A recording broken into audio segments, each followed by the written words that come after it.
We are here today for the 11th Annual Scientific Conference of Borivali Medical Brotherhood, and on behalf of my all organizing team, I'd like to extend a warm welcome to all the delegates who are present here. Friends, normally we doctors always operate only on two modes. One is we are on duty and one is we are almost on duty. So first of all, I'd like to thank all the doctors present here who are on duty. By on duty, I mean you have reached the conference venue on time. And there are still a few doctors, we hope, who are almost on duty, still relishing on the breakfast morning. So hope they'll join us soon. So with this, I'll say the theme for this MEDIMEET 2026, Innovate, Integrate and Regenerate, pioneering the next era of medicine with AI. So it will represent not only technology but transformation.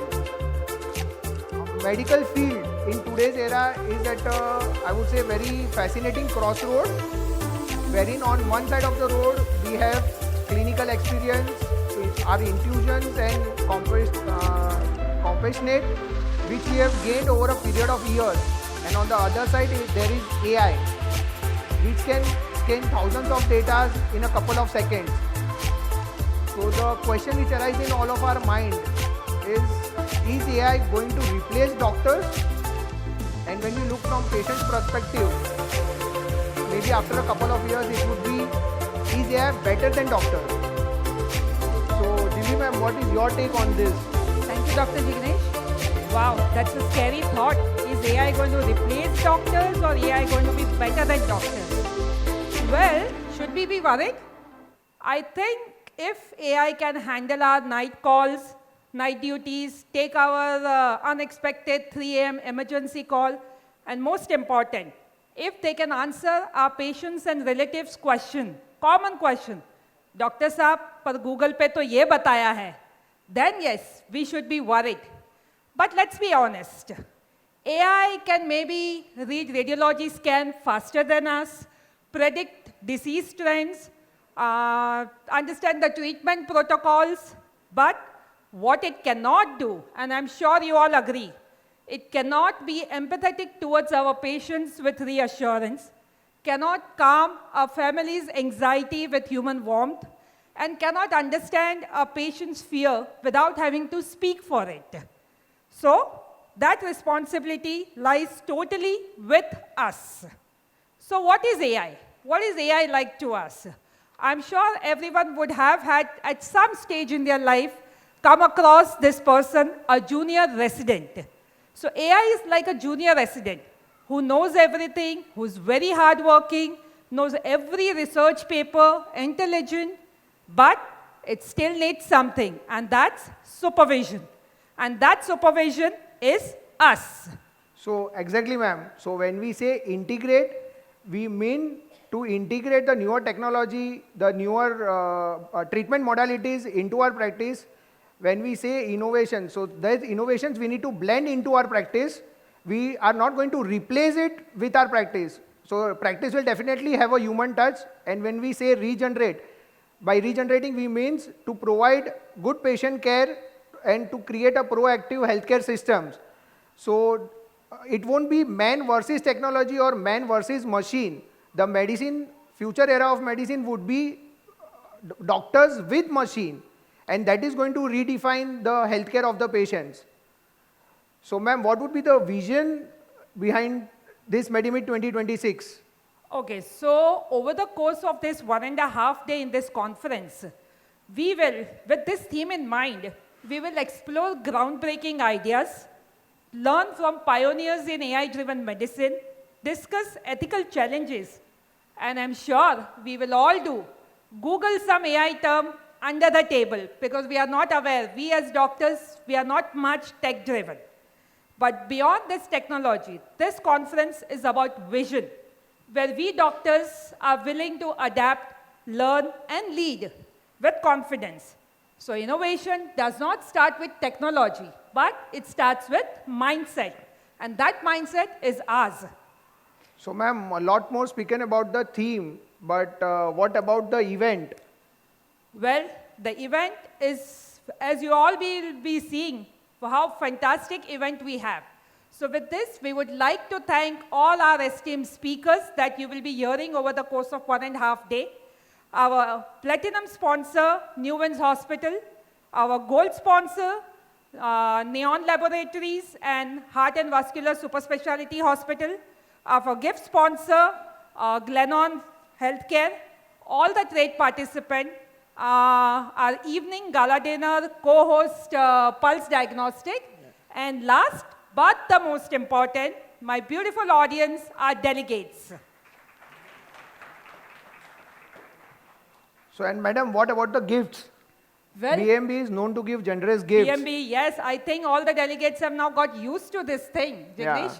So what about this thing? What are we having this time? So the picture what you see, it's somewhat pertaining to our theme, what we have bought gift for all the delegates. So that would be a lucky draw after each session. So these are some of the photos of the actual gifts what you delegates are going to receive from the lucky draws. We have a bumper lucky draw which would be anytime in the day. So stay glued to your seat. There will be a bumper draw before lunch, immediately after the session, pre-lunch session. And there will be a bumper lucky draw which would be at the end of the conference after the PMT workshop.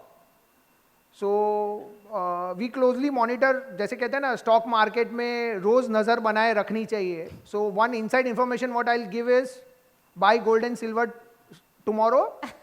और कल से rate बढ़ने वाले हैं because BMB is going to distribute gold and silver today. So demand अभी बढ़ने वाली है. So that is one thing. That would be at the end of the day. So now let's begin with our conference. So let's integrate boldly. Let's integrate wisely And regenerate responsibly. for the next era of medicine. So now I'd like to call on stage the man behind MEDIMEET 2026, young, dashing, charming and dynamic president of BMB. So please welcome Dr. Paresh Mehta with a huge round of applause. And I'd like sir to say a few words and introduce his team.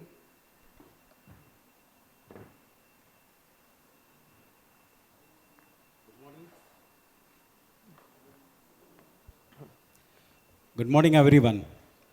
With a very hearty breakfast and a carnival, I hope all are in a very high energy spirit.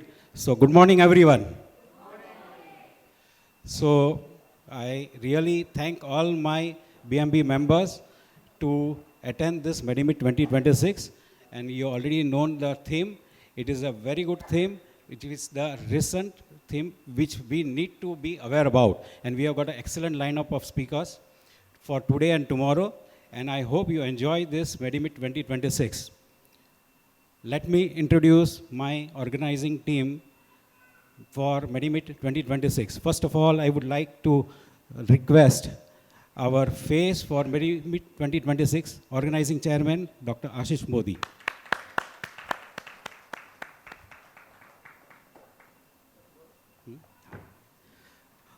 Organizing secretary, Dr. Kinjal Modi. And convener of the event, Dr. Chaya Bangera. I would also request Secretary of BMB, Dr. Meenal Panchal, to be on the stage. Come on, give round of applause. Good round of applause, please. Our whole team of BMB and MEDIMEET 2026 has put in a lot of effort, and I really hope you enjoyed this event and would like to have your review also at the end of the session. Thank you so much. Now, I'm sorry, sir, to interrupt, but I'll request our president to give medals to our organizing team.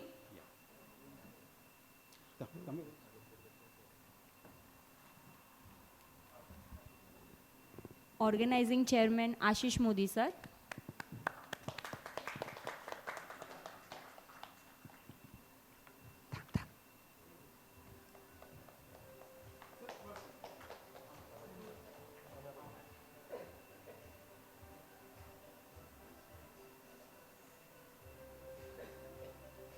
Organizing Secretary Dr. Kinjal Modi.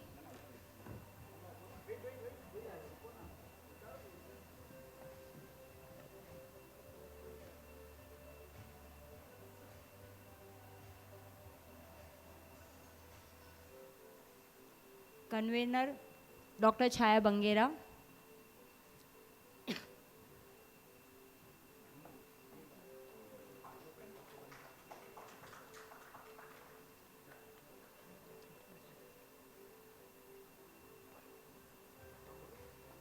Can we just have a group photo of Rajesh. the organizing team?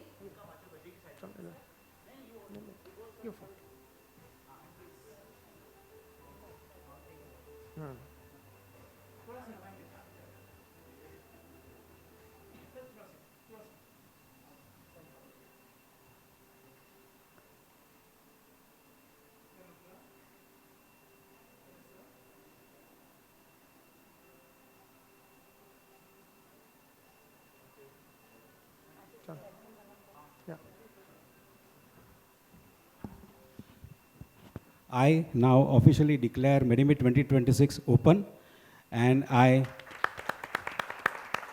request our chairman, Dr. Ashish Modi, to say a few words.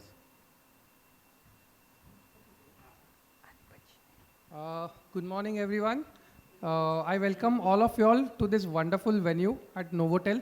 Lots of lectures to enjoy. There are lots of other activities also, post lectures, and tonight wonderful program. Don't miss this program. It's very, very interesting, the drums wala program. And tomorrow also we've got some very good lectures. We want all of you all to just relax, enjoy, have wonderful food around over here, and I welcome all of you all.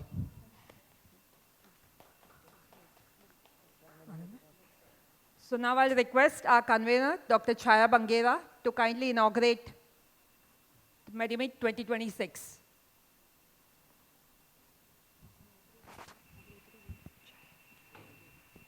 Good morning. Respected dignitaries, esteemed speakers, distinguished delegates, and dear colleagues. On behalf of Borivali Medical Brotherhood, Mumbai, it gives me immense pleasure to welcome you all to MEDIMEET 2026, our 11th annual scientific conference here at a beautiful venue of Hotel Novotel, Khopoli. As we know, this year's theme is Innovate, Integrate, and Regenerate. It reflects not just a slogan, but a mindset. We stand at a moment in medical history where clinical wisdom, technological advancement, and human compassion must converge to shape the next era of healthcare. From AI-driven diagnostic to regenerative therapies, from preventive strategies to multidisciplinary collaboration, the future is unfolding faster than ever before. And it is our responsibility to understand it, adapt to it, and lead it. Over the next 1.5 days, you will hear some of the finest minds in medicine, experts who have graciously joined us to share their knowledge, challenge our thinking, and inspire new directions. Our scientific program includes keynote lectures, panel discussions, workshops, interactive sessions designed to spark meaningful dialogue and practical learning. I extend my heartfelt gratitude to all the speakers, panelists, and moderators for their time and commitment.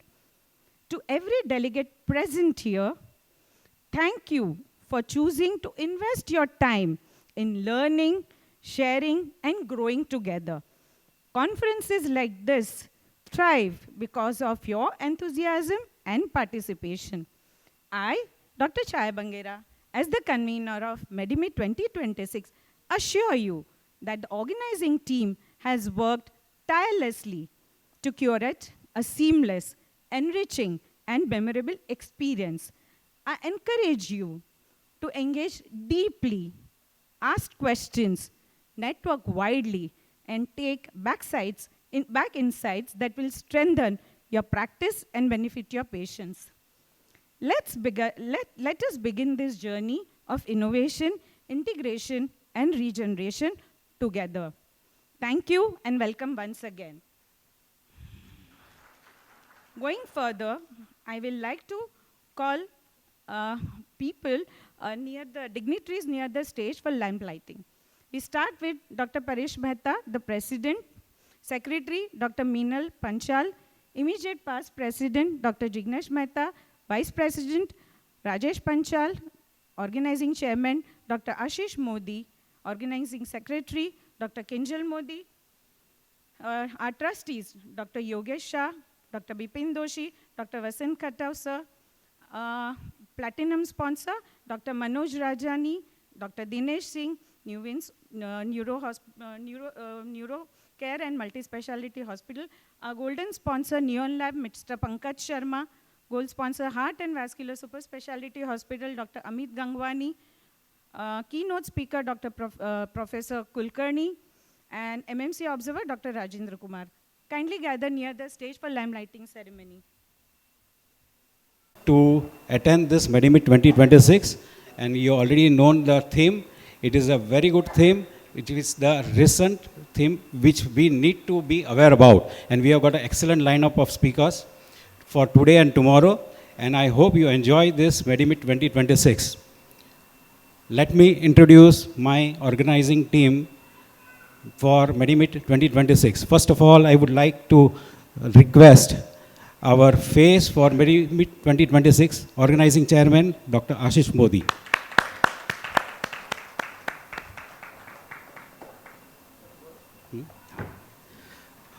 Organizing secretary, Dr. Kinjal Modi. And convener of the event, Dr. Chaya Bangera. I would also request Secretary of BMB, Dr. Meenal Panchal, to be on stage. Come on, give a round of applause. Good round of applause, please. Our whole team of BMB and MEDIMEET 2026 has put in a lot of effort, and I really hope you enjoy this event and would like to have your review also at the end of the session. Thank you so much. Now, I'm sorry, sir, to interrupt, but I'll request our president to give medals to our organizing team.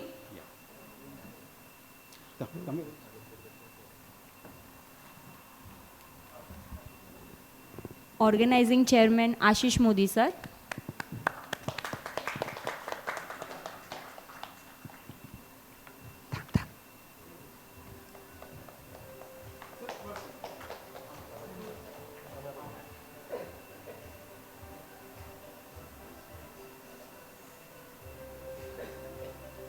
Organizing Secretary Dr. Kinjal Modi.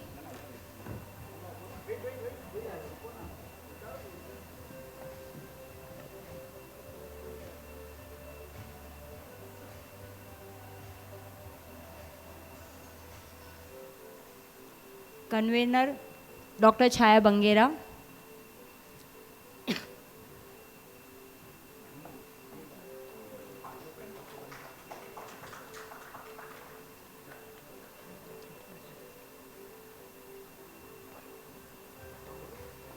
Can we just have a group photo of the Rajesh.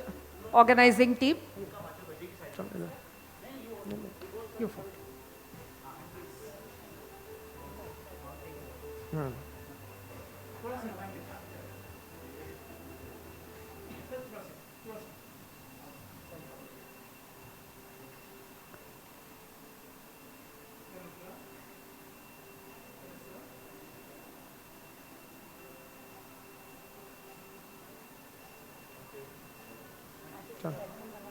Yeah.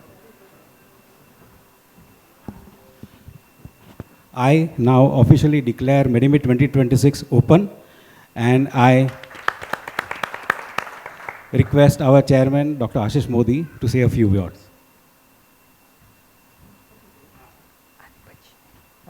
Good morning, everyone.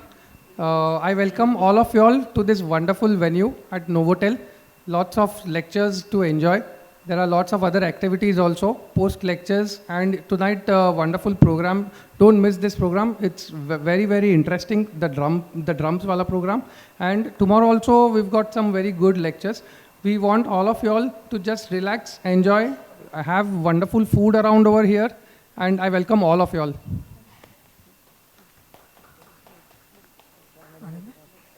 So now I'll request our convener, Dr. Chaya Bangera, to kindly inaugurate MEDIMEET 2026.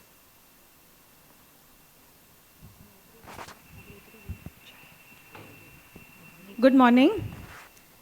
Respected dignitaries, esteemed speakers, distinguished delegates, and dear colleagues.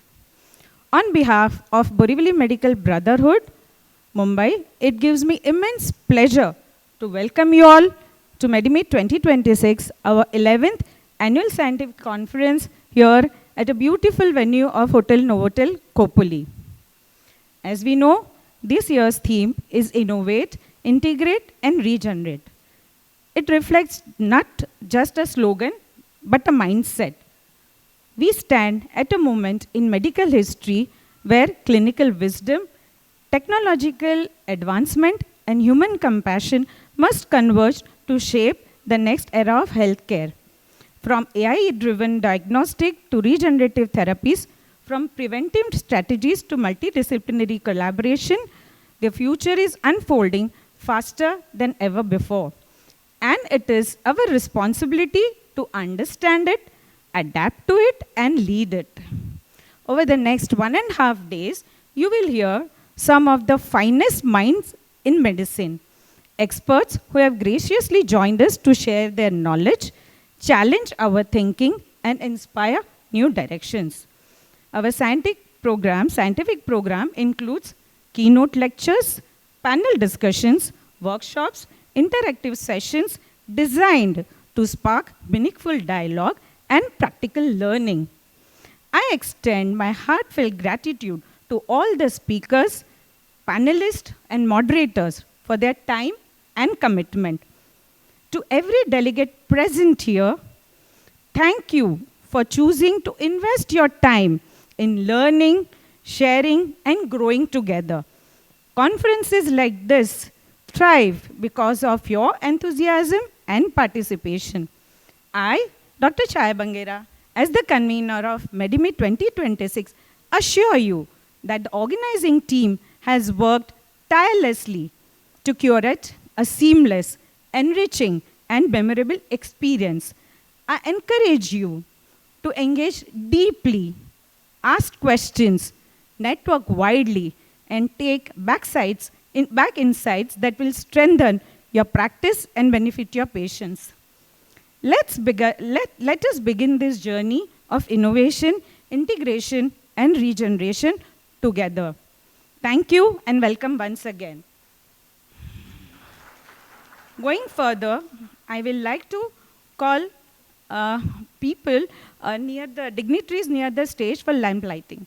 We start with Dr. Paresh Mehta, the President, Secretary, Dr. Meenal Panchal, Immediate Past President, Dr. Jignesh Mehta, Vice President, Rajesh Panchal, Organizing Chairman, Dr. Ashish Modi, Organizing Secretary, Dr. Kinjal Modi, our trustees, Dr. Yogesh Shah, Dr. Bipin Doshi, Dr. Vasant Khattav sir, Platinum sponsor, Dr. Manoj Rajani, Dr. Dinesh Singh, New Wins Neuro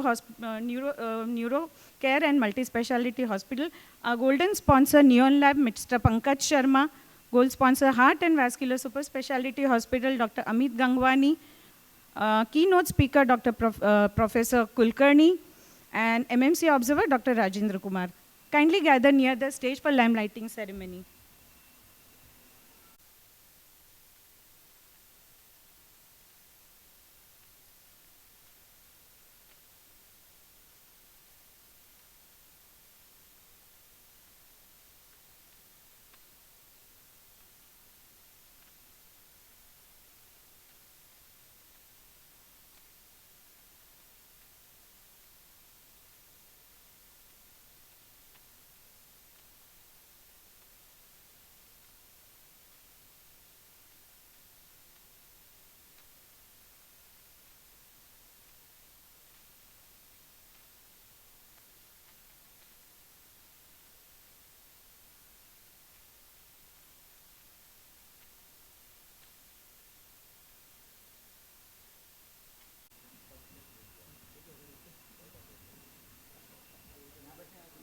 start with the felicitation of our sponsors. Platinum sponsor Dr. Dr. Rajani and Dr. Dinesh Singh will do their felicitation little later. Now we start with the gold sponsor, Neon Laboratories, Mr. Pankaj Sharma. I'd like to request Dr. Meenal Panchal, Dr. Kinjal Modi and Dr. Bipin Doshi sir to felicitate Mr. Pankaj Sharma. Neon Laboratories.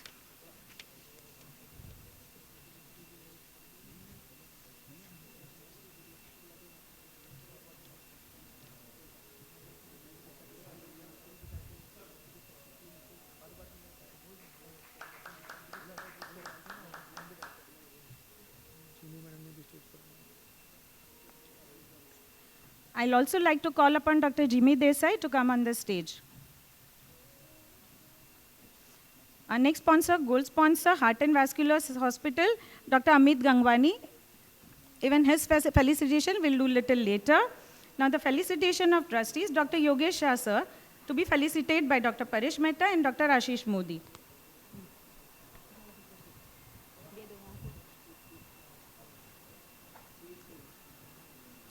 Dr. Bipin Doshi sir to be felicitated by Dr. Meenal Panchal and Dr. Kinjal Modi.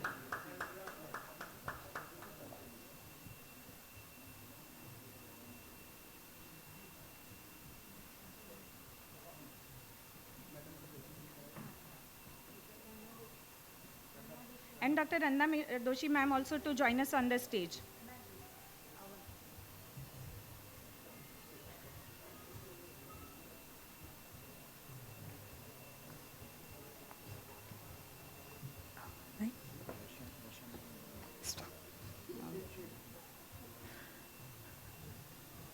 Like to call upon Dr. Varsha ma'am.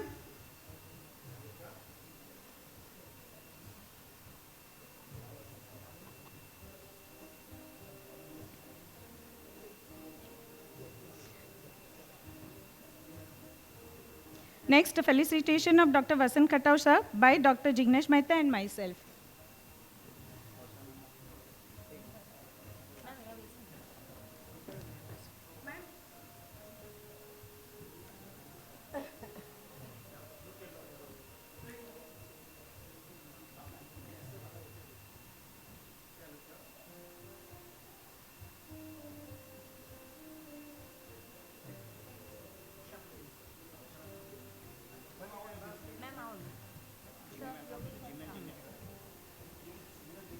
Varsha ma'am to be felicitated by Dr. Jimmy Desai and Dr. Jignesh Mehta.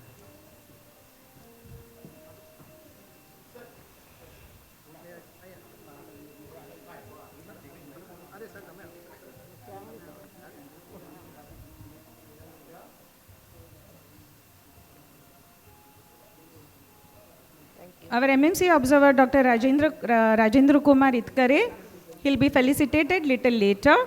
Now the felicitation of our keynote speaker, Dr. Kulkarni, by Dr. Paresh Mehta sir, Dr. Rajesh Panchal, Dr. Yogesh Shah, Dr. Bipin Doshi and Dr. Vasant Khatau sir.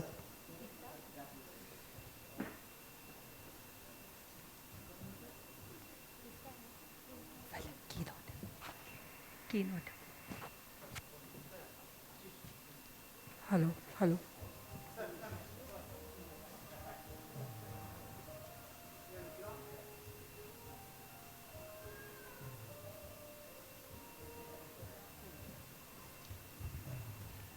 I hereby call upon Dr. Paresh Mehta sir to deliver his presidential speech.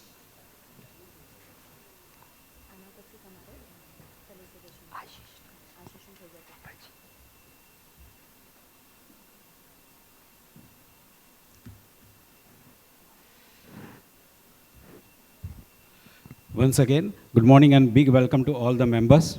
A big round of applause for being part of 11th Annual Scientific Conference. Zara जोर से तालियां हो जाए please. This is for you.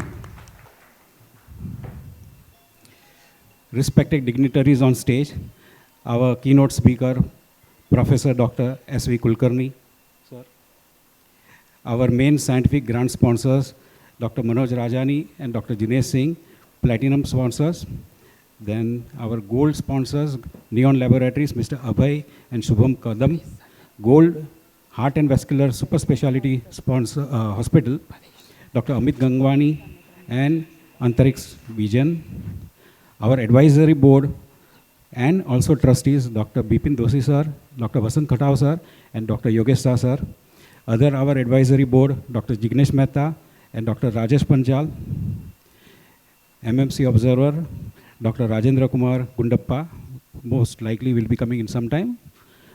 Our committee members on and off this dais, and my fellow BMB member friends.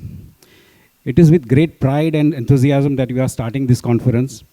We had a beautiful start of our tenure with a Ganpati celebration at BMB Hall.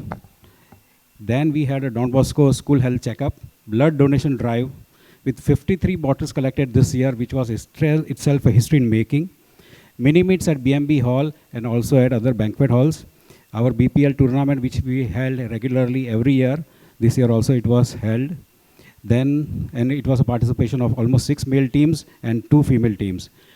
Our BMB International Parinda tour of Thailand and Philippines with activities which were quite unique this time of open sea diving and swimming, snorkeling, scuba diving, whale shark sighting, underwater, and many more. It was a lifetime of experience, at least for me and for many of my friends and delegates who had attended at that time.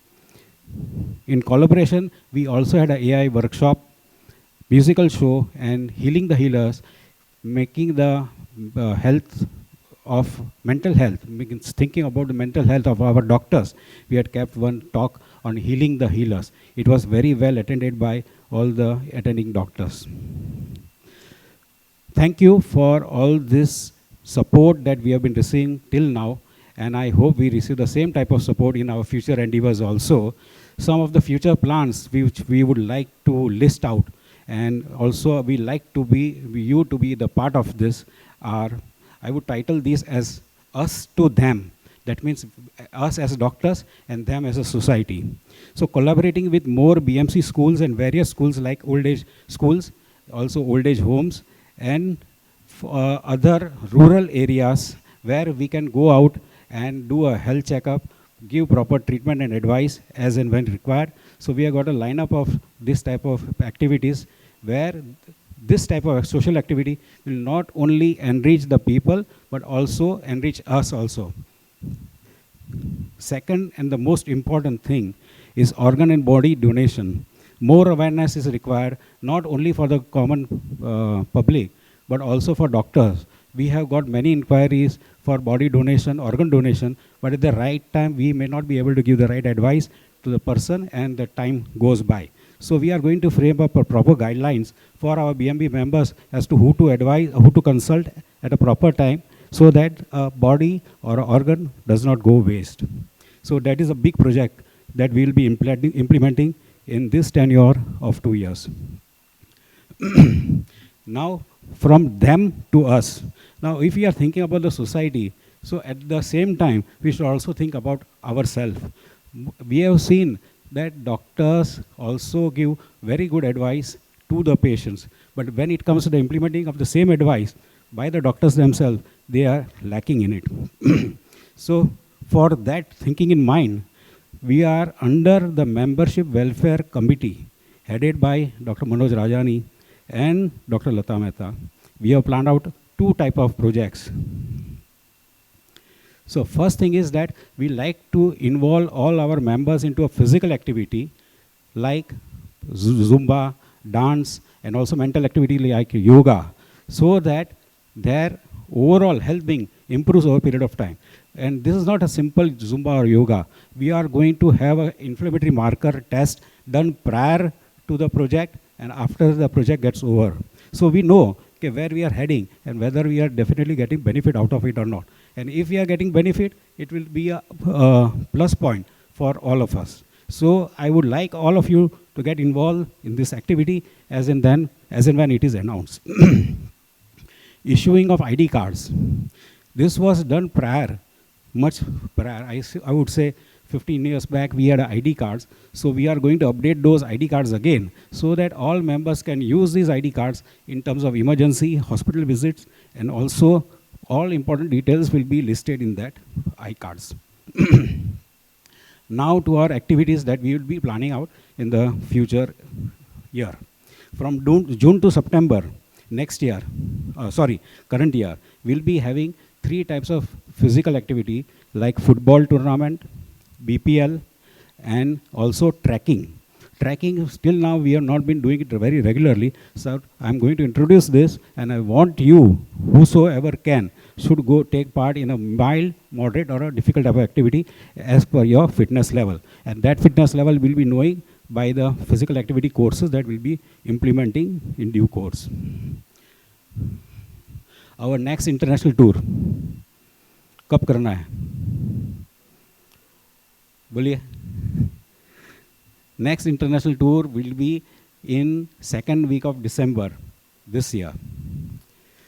And if you have enjoyed our past 2 years of international tour, I really want you to come for this year also. And if you have not till now, then you are advisable to join this tour. And for them, we are giving a small incentive of 10% who register early.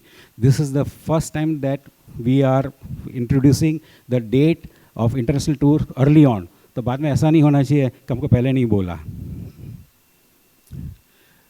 Our next MEDIMEET will be in the last week of December.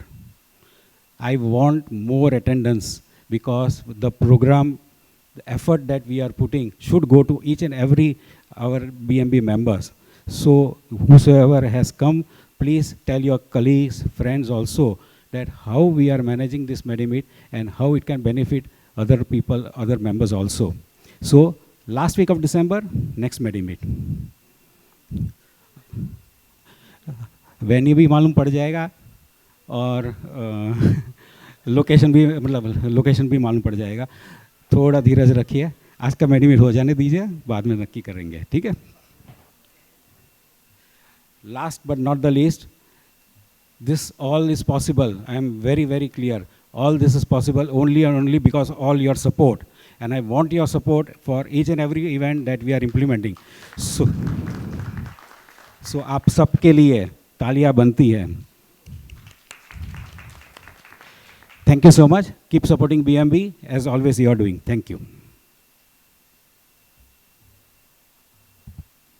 I'd like to call upon the organizing chairman of BMB, Dr. Ashish Modi, to deliver his speech.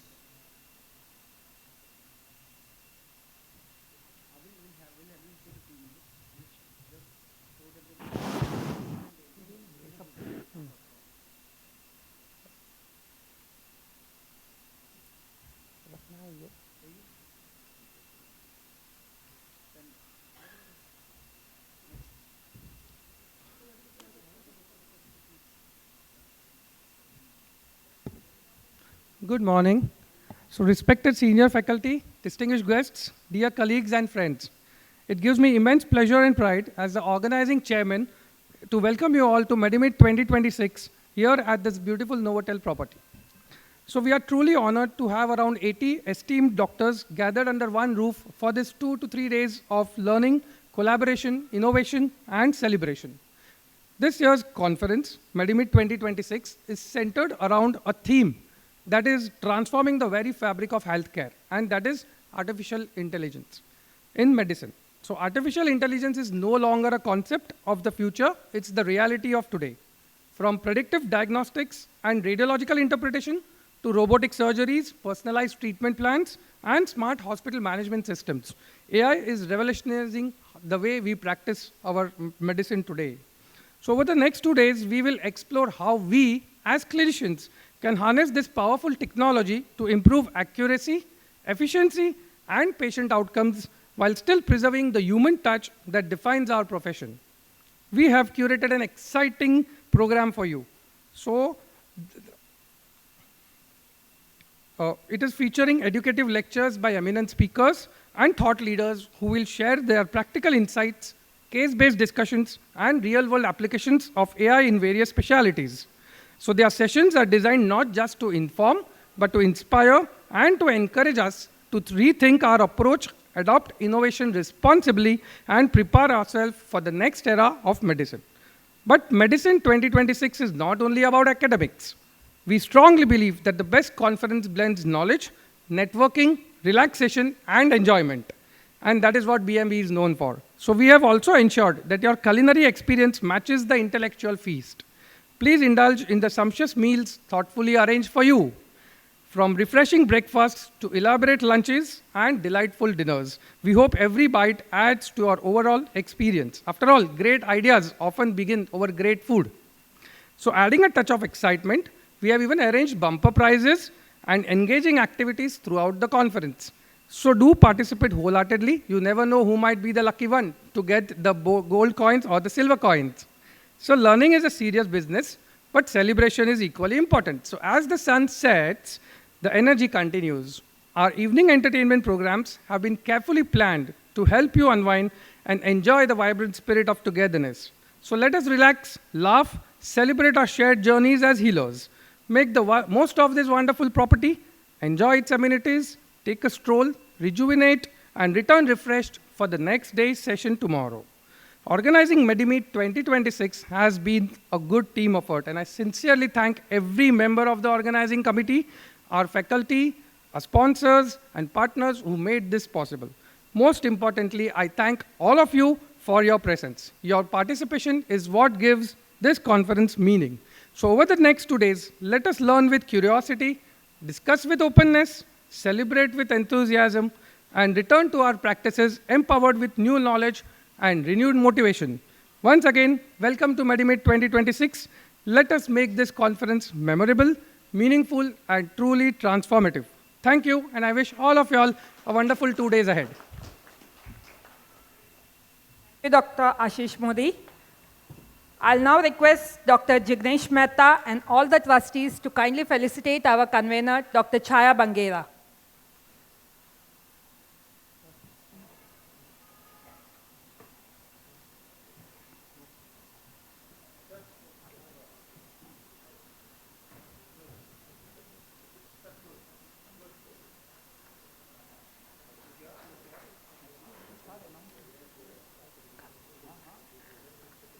I'll request Dr. Binal Panchal and all trustees to kindly felicitate our organizing secretary, Dr. Kinjal Modi.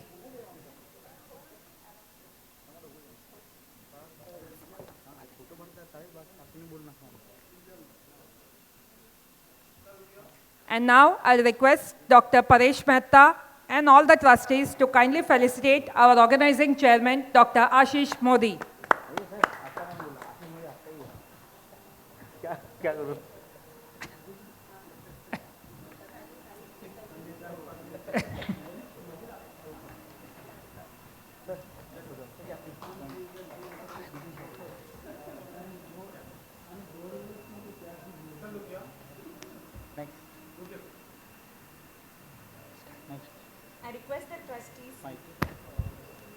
I request the trustees to felicitate our Vice President, Dr. Rajesh Panchal,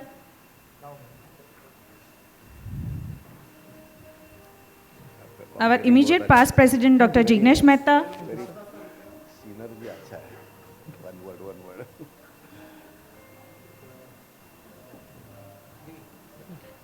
our BMB Secretary, Dr. Binal Panchal,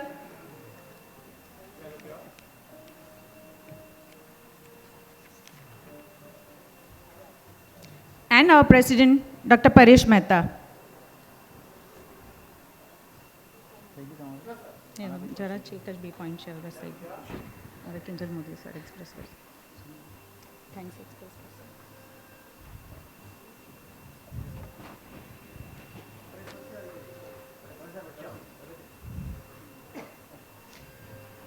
I now request Dr. Kinjal Modi sir to express thanks to our BMB supporters.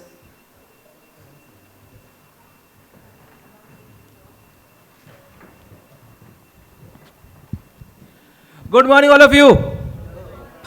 So it's my pleasure, and I'm much obliged to the whole organizing team to give me a opportunity to thank all the dignitaries over here, as well as the wonderful Thanksgiving speech to me. It is a Thanksgiving speech, but I would like to say Dhanyavad to all of you. Dhanya is basically Abhar, and Vad is basically to have a gratitude. So basically, I'd like to do that. With the starting, I would like to have the blessings of the trustees. So I think so we have slides for it. Ashish, you can have it. Yeah, thanks. So Thanksgiving is a very simple thing, but yeah, it's very important because we should acknowledge everyone who is involved in the whole event of MEDIMEET. With the blessings of our trustees, Chavda sir, we don't have among us, but basically Chavda sir, Yogesh sir, Bipin sir, Vasant Katau sir, Kirit sir, most of them are here to bless us. Support of the whole MEDIMEET team. Esteemed and wonderful sponsors, basically what we have is a platinum sponsors as new wins, and we have the gold sponsors as HVS, that is Heart and Vascular Specialty, and Neon. Neon is there with years together with us. Apart from that, we are all sitting on some seats. Their seat covers are sponsored by Mumbai Oncocare. It's MOC. Then we have, you're all going to take some gifts with you. So that gifts are sponsored by Glennon Healthcare. Then we are all going to have a sumptuous gala dinner tonight. And that is sponsored by Pulse High Tech. It is co-sponsored, we can say. BMB also is always a partner in that. Mr. Chavda, the brother of Mr. Chavda, we've all met yesterday. We have gratitude to him also. Beautifully managed venue and event by none other than Naman sir and Divya madam. We have a scientific feast, all of it, which are going to enjoy throughout the day, which is best served by various sponsors. I'd like to take the name of them. American College of Chest Physicians, Dr. Jariwala Laboratories, Dyranon, F2 Funds, Chamunda Investments, Kokilaben Dhirubhai Ambani Hospital, Heart and Vascular Super Specialty Hospital, New Wins Hospital, Roche Pharmaceuticals, Nanavati Supermax Hospital, Leelavati Hospital.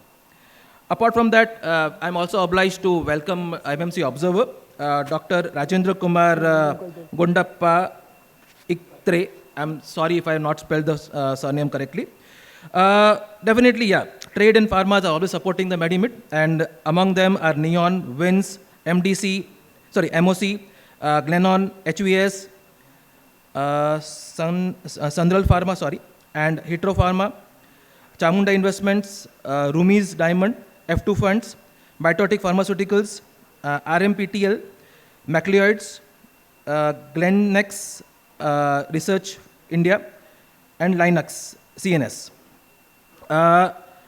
Enormous hard work goes behind everything, and the groundwork is done by our BMB office team, which is represented by Mr. Rajkumar, Leena ji, and Pragati ji.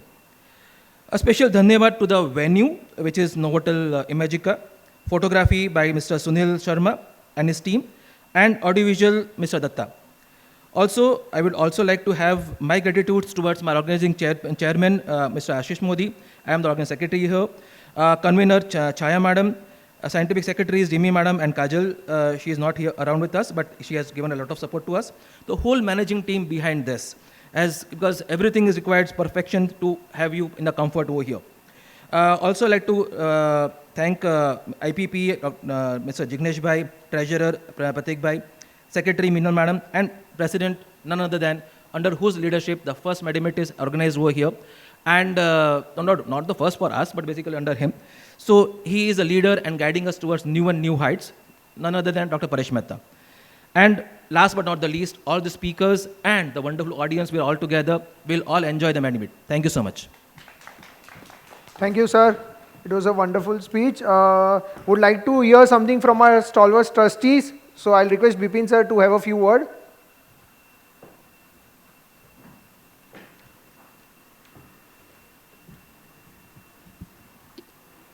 First of all, kudos to the delegates and the team. I think they need a big applause.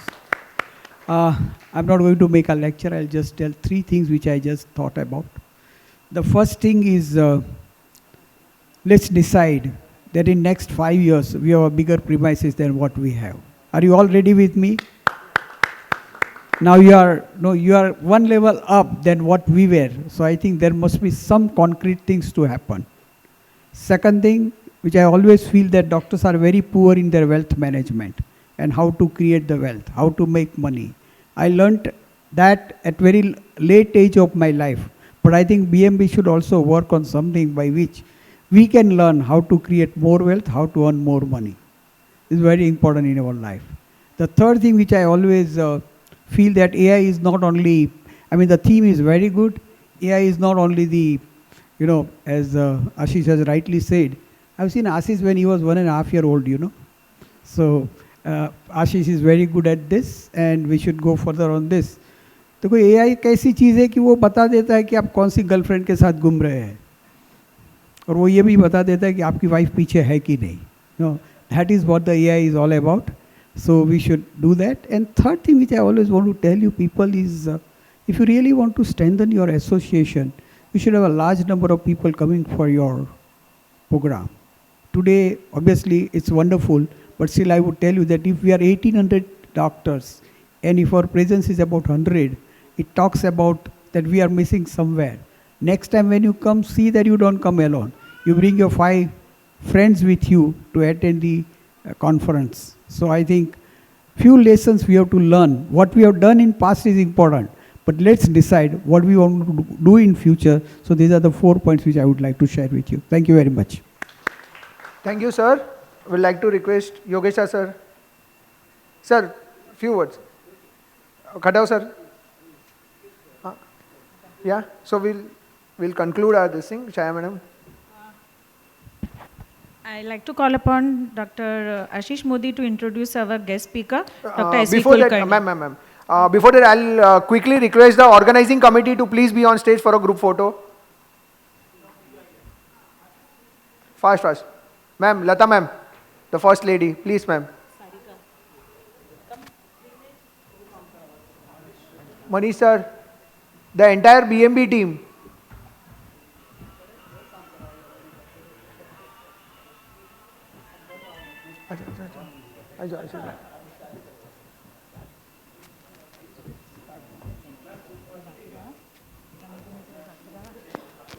Trivedi sir.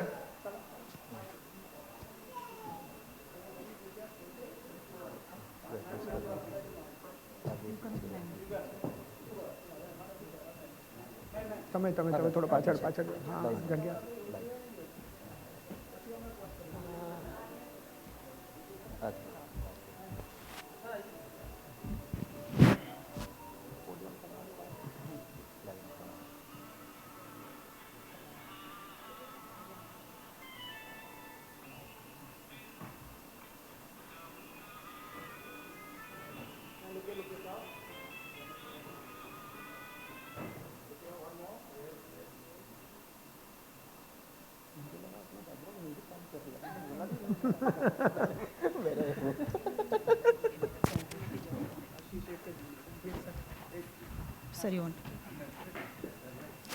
देखिए हम जो नई premises लेने के लिए जा रहे हैं अभी तक हमने आइडेंटिफाई नहीं की है, but I request all of you that if you come across any place which is about 3000 square feet which can be used commercially. We don't want any interference from the society.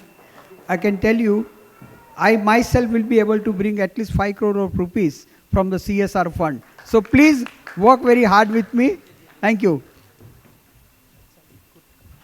Now I'll request Dr. Ashish Modi to introduce our keynote speaker, Dr. Kulkarni, and with this, we conclude the inauguration ceremony. Thank you.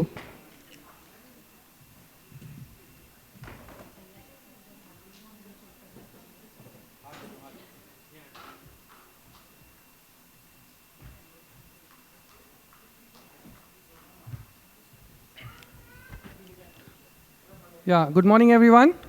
So we have a keynote talk by Emeritus Professor Dr. S.V. Kulkarni. I have the pleasure of introducing him. He is a Head of Department and Professor of Medicine Department at MGM Medical College, Panvel. He is a founder patron of Doctors AI. He is a founder dean, Indian College of Artificial Intelligence in Medicine. He is a founder co-chair, DM Technology, Diabetes India. He is a president of Maharashtra Association of Physicians. He is a past president of TSI, Telemedicine Society of India, Maharashtra State Chapter. He is the editor-in-chief monograph of Technology in Clinical Medicine. He is a member faculty, council, Indian College of Physicians. He is a founder vice chairperson of API in Navi Mumbai City Branch. He is attached to Apollo Hospitals, Navi Mumbai, and Kulkarni Hospital. And he has done advanced fellowships in geriatrics, industrial health, diabetes, thyroid diseases, and global health. So sir is going to give us an interesting talk on evolution of AI in the field of medicine. We welcome you, sir.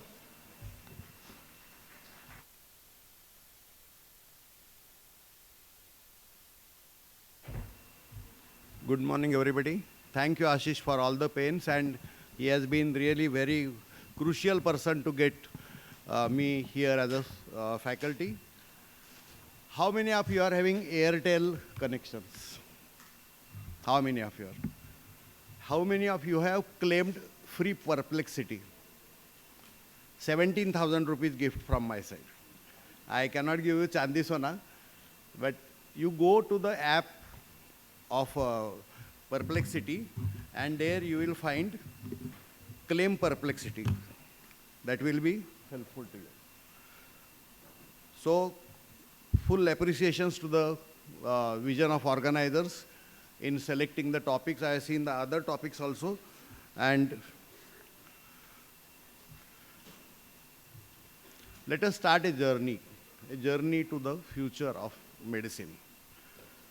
And we start with the evolution of AI in the field of medicine, how it is going to change, how we are going to adopt, and the question which was asked by the comparers, that is it going to replace, the answer is no. AI cannot replace doctors because of the compassion and other human qualities which we are having. So this was about me. I will like to talk about these two organizations, Indian College of Artificial Intelligence in Medicine and my group called as the Doctors AI. Friends, we are very lucky. हमने वो डब्बा वाला phone भी देखा है, dial वाला cut cut आवाज़ करने वाला, पीसीओ भी देखा है 1 रुपये वाला, and then we are in the field of the AI. Do you feel that AI is something new? It is as old as me or as old as any senior person in this area. I am going to share this presentation with you, so don't take any photographs, just try to concentrate. The whole concept started in 1950. And in fact, the Second World War was won by the technology developed by Alan Turing. And the terminology AI was done in 1956, that is exactly of my age. So this is the way in which the things are going on since 1955, 56 to 2020. There were lot many blocks in the thing. There was the AI winter. मतलब normal सबको जैसा होता है, कोई भी technology आता है ना तो हाइप हो जाता है, बाद में वो डाउन हो जाता है, फिर ऊपर आता है, like that. But real change came November 2020. And what was that? Chat GPT. So it was a language model accessible to all people. It was a free open model. Then it expanded from 23 to 24. There is concept called as a multimodal AI. What do you mean by multimodal AI? Your text, your image, your video, your sound. You will be surprised that AI can diagnose Parkinsonism 15 years early just by the sound analysis. Forget geriatrics. In pediatrics, if the neonate is crying, there is a friend of mine, Dr. Deepak Chirdoni from Kerala. He has an analysis of some 50,000 neonatal cries. And from that you can make out whether the neonate is really at distress or not. So it is absolutely mind-boggling. So this is the multimodal AI. Then what do you mean by AI agent? Whatever we are using is an AI agent. And open source innovation. Perplexity, Chat GPT, they are all open source. Gemini. What you want to pick up and what you want to use is up to you. And then after the real full-blown, full swing came, that is AI and industry adaptation 25-26. It was there in healthcare, education, business and law. Now AI is getting personalized. Suppose if you go to your own WhatsApp and if you type some word which you are typing very frequently, with the first 2 words it takes you predictive typing. So that is the way in which it is getting you personalized, and it learns from your preferences, remembers and interactions. It manages your personal productivity and health related tasks. And a step ahead is going to, it is an artificial general intelligence envisaged to the goal of self-learning and autonomous task completions. What is the difference between the other type of searches and other? It learns from your own mistakes. It learns from your own habits. And what happened in the last month in Delhi is going to make a sea change in our life. So I'm going to share this document with you. My request is to download the document and study it very, very carefully. So this was that Bharat Mandapam famous AI summit which took place, and this is an official publication of Government of India. So what they are trying to do is, they are going to do the AI-enabled healthcare ecosystem. And what are the three components? All the P's. Number one is people. It is for people. Then it will save the planet also, more eco-friendly. And it is going to be a progressive. That means it is just not that you take a ABDM card or you just put one EHR. It is not that. It will go on progressive. Now look around yourself. How many of you have gone to bank? How many have booked ticket from the airline agency?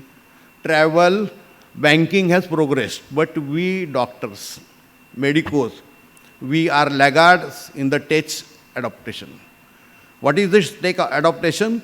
Suppose if something new comes, there are people who pick it up fast. But there are a lot of people who take time to things. Now, very simple question. Who taught you WhatsApp? Who taught you how to write email? So what we are doing is, we are going to first unlearn, learn and relearn our capacities. Google Map, Facebook, कितने बताए आपको? कुछ भी नहीं है. There is no systematic learning for all of us. Best example I can give you, what the way in which we are typing. If you have learned typing tutor, you can learn it, do it much faster. So try to understand this is a very good learning opportunity for you, and we will be doing the best out of it. People say that old is gold, clinical medicine is gold, but it also needs to polish. So there is a great disparity. What is our problem? The senior physicians who are here, they must be seeing 50, 100 patients a day. So we have got a good number of volume. We have got a fantastic experienced people. We are witty doctors. There are patients say, sir, आपसे बात करने से हमको अच्छा लगता है. You are all wise, but we don't keep data. We have got no documentation. We have got few publications. But friends, remember all AI tools which are available now freely, they can help you in this. So with this brief introduction of evolution of AI, I bring you greetings from this place. Once upon a time, what was this in the center? Any display problem? This gap in between is now Navi Mumbai International Airport. And what I am going to share you, I am going to share you a history of 52 years. This was me in 1974, our batch of Mirrors Medical College. And then these are my PG students as on today. I know that my topic is very diffused, but it will anchor something definite. आपको ये सब देखने के बाद, ये सब सुनने के बाद ऐसा लगेगा कि I should pick up something, one trick out of that and start practicing from tomorrow. Something definite, standard, stand-alone and critical action which will improve your practice, your day-to-day work. It is all around us, but we must know how to use it in a proper way. AI is our slave, we are our masters. And my every slide is not complete. I have kept purposely something deficiency in, and there is something called as a 3M interaction. What do you mean by 3M? Man to machine. You are talking to mobile. Machine to machine and machine to man. A mobile giving you alarm or some input after some time of thinking and other. So it is a interact play of these three things. It is called as the IoT, Internet of the Things. Or for medical professionals, it is IOMT, Internet of Medical Things. How I will explain you when we start in the process of that. So you must have heard so many words like this. Meta. All your WhatsApp is governed by Meta. Anthropic is a big subject in the discussion. And what you see, it's Google, ChatGPT is OpenAI and Google is there everywhere. Friends, you may ask why I am talking about AI after my 46 years of medical practice. Before that, I will like to tell you that I don't have shares in any company. I was just got attracted because of the technology. I am not an expert coder. I don't have a degree, even though I run a university of that. But in medicine, I can give you 10 to 15 examples which came, which were ridiculed. Even the baby incubators were ridiculed. The concept of H. pylori was ridiculed. So it happened to AI in the initial phase, but please be alert and be adaptive. It is going to change your life. I don't have any conflicts of interest around. So AI is a true milestone. Now you might have learned certain things in your childhood. This is that we start with finger count, then we have got abacus, calculators, computers. Now LLM, what do you mean by LLM? Large language model. There is a huge data. That data is analyzed and that is projected in front of you. Suppose if you put 1,000 lipid profile data, it will analyze you how many of them are having LDL between the range of this, all the things, within few seconds. There are many more things to be done. But what is something very beautiful about all these AI models is, this is a time taken for 1 million users. In Netflix, everybody is using. So Netflix required many years to get a million mark. ChatGPT got within a day. So as a doctor, we have got I'm really very happy to see so many senior doctors here. What we have achieved? We have conquered some diseases. We have discovered some new diseases like COVID. We have prolonged life expectancy. People at the age of 90, 95 come without a stick. They walk straight. We reduce suffering. And we improved well-being, sense of well-being. हम सब patient को क्या बोलते हैं? अभी आपको अच्छा लगता है. 2 words you must remember. Sense of well-being and quality of life. Patient को अच्छा लगना चाहिए, he should enjoy his life. Do you think that you need something, it is either a ray, beacon, a magic wand of hope, but it is not everything together, and that is AI tools. So what are the challenges which we face? Costs are rising. There is absolute exploration and explosion of healthcare data. I'll give one example. There is a concept called as the medical literature doubling time.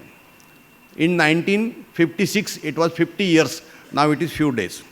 Because there is a dynamic, rapid and continuous update, there may be some increased burnout of the patient. Previously, drug vaccine discovery used to take a long time. Now it is very easily possible.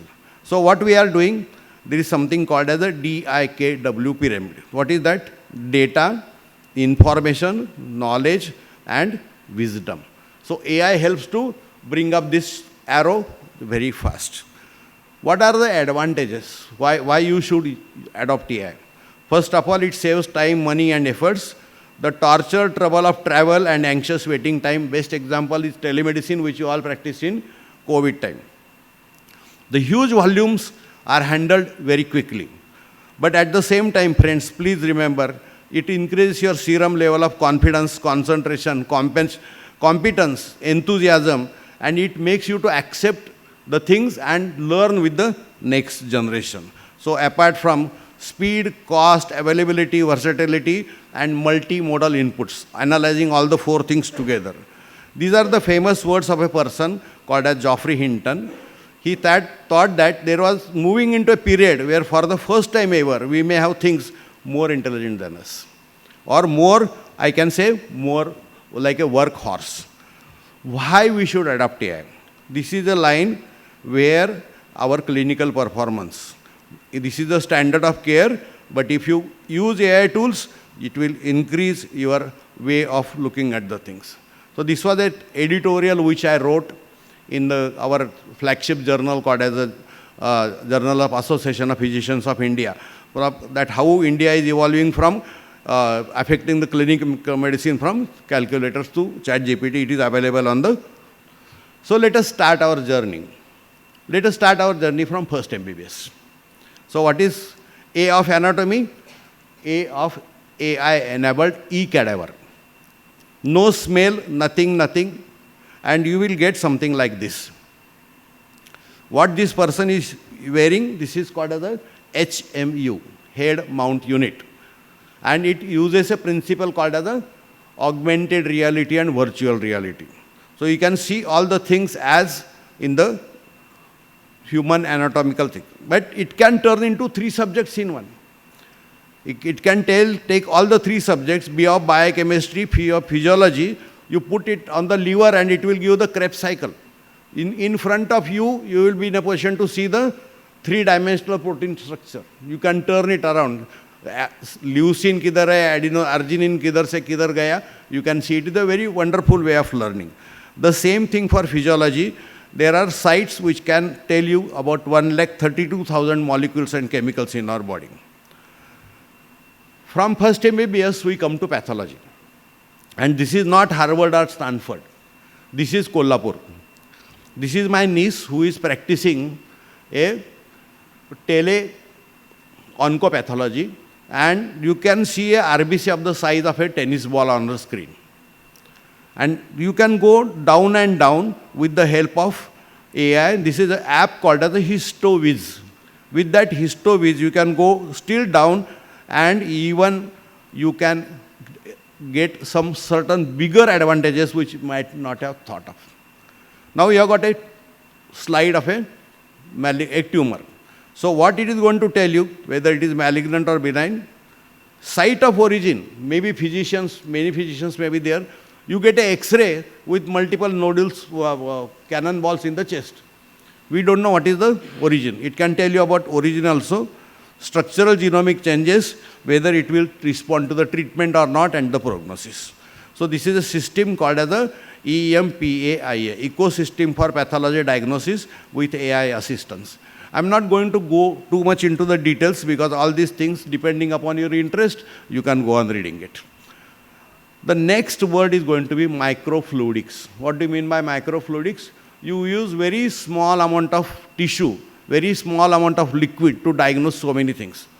There is a lateral flow, there is a vertical flow, there is side flow, and these are the things in which you can even analyze not only proteins, but even nucleic acids and different kind of anions like sodium, potassium. All our hypertensive patients are suffering from hyponatremia. All CKD patients are suffering from hyperkalemia. And there will not be a single prick. You don't need vacuotenors or gel coats. There is a squeezing technology which will pull up the blood and it will give all the analysis. So pathology is going to change like anything. Suppose you want something at the genomic level, all the genomic analysis is easily possible. The genomics can predict the diseases which you are going to get after 20 or 25 years. So forget about pathology and high-end research. Let us come to your clinic. How you can modify your clinic?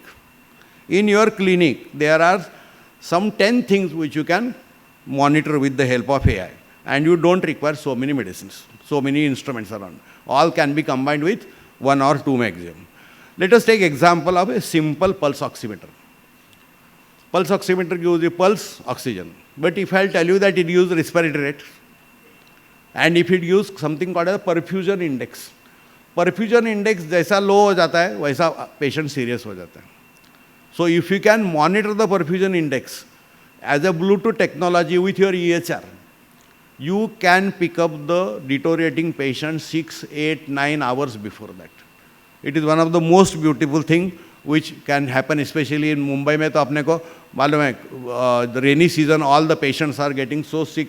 Morning अच्छा था, दोपहर को deteriorate हो गया, रात को dead हो गया. So this can be picked up.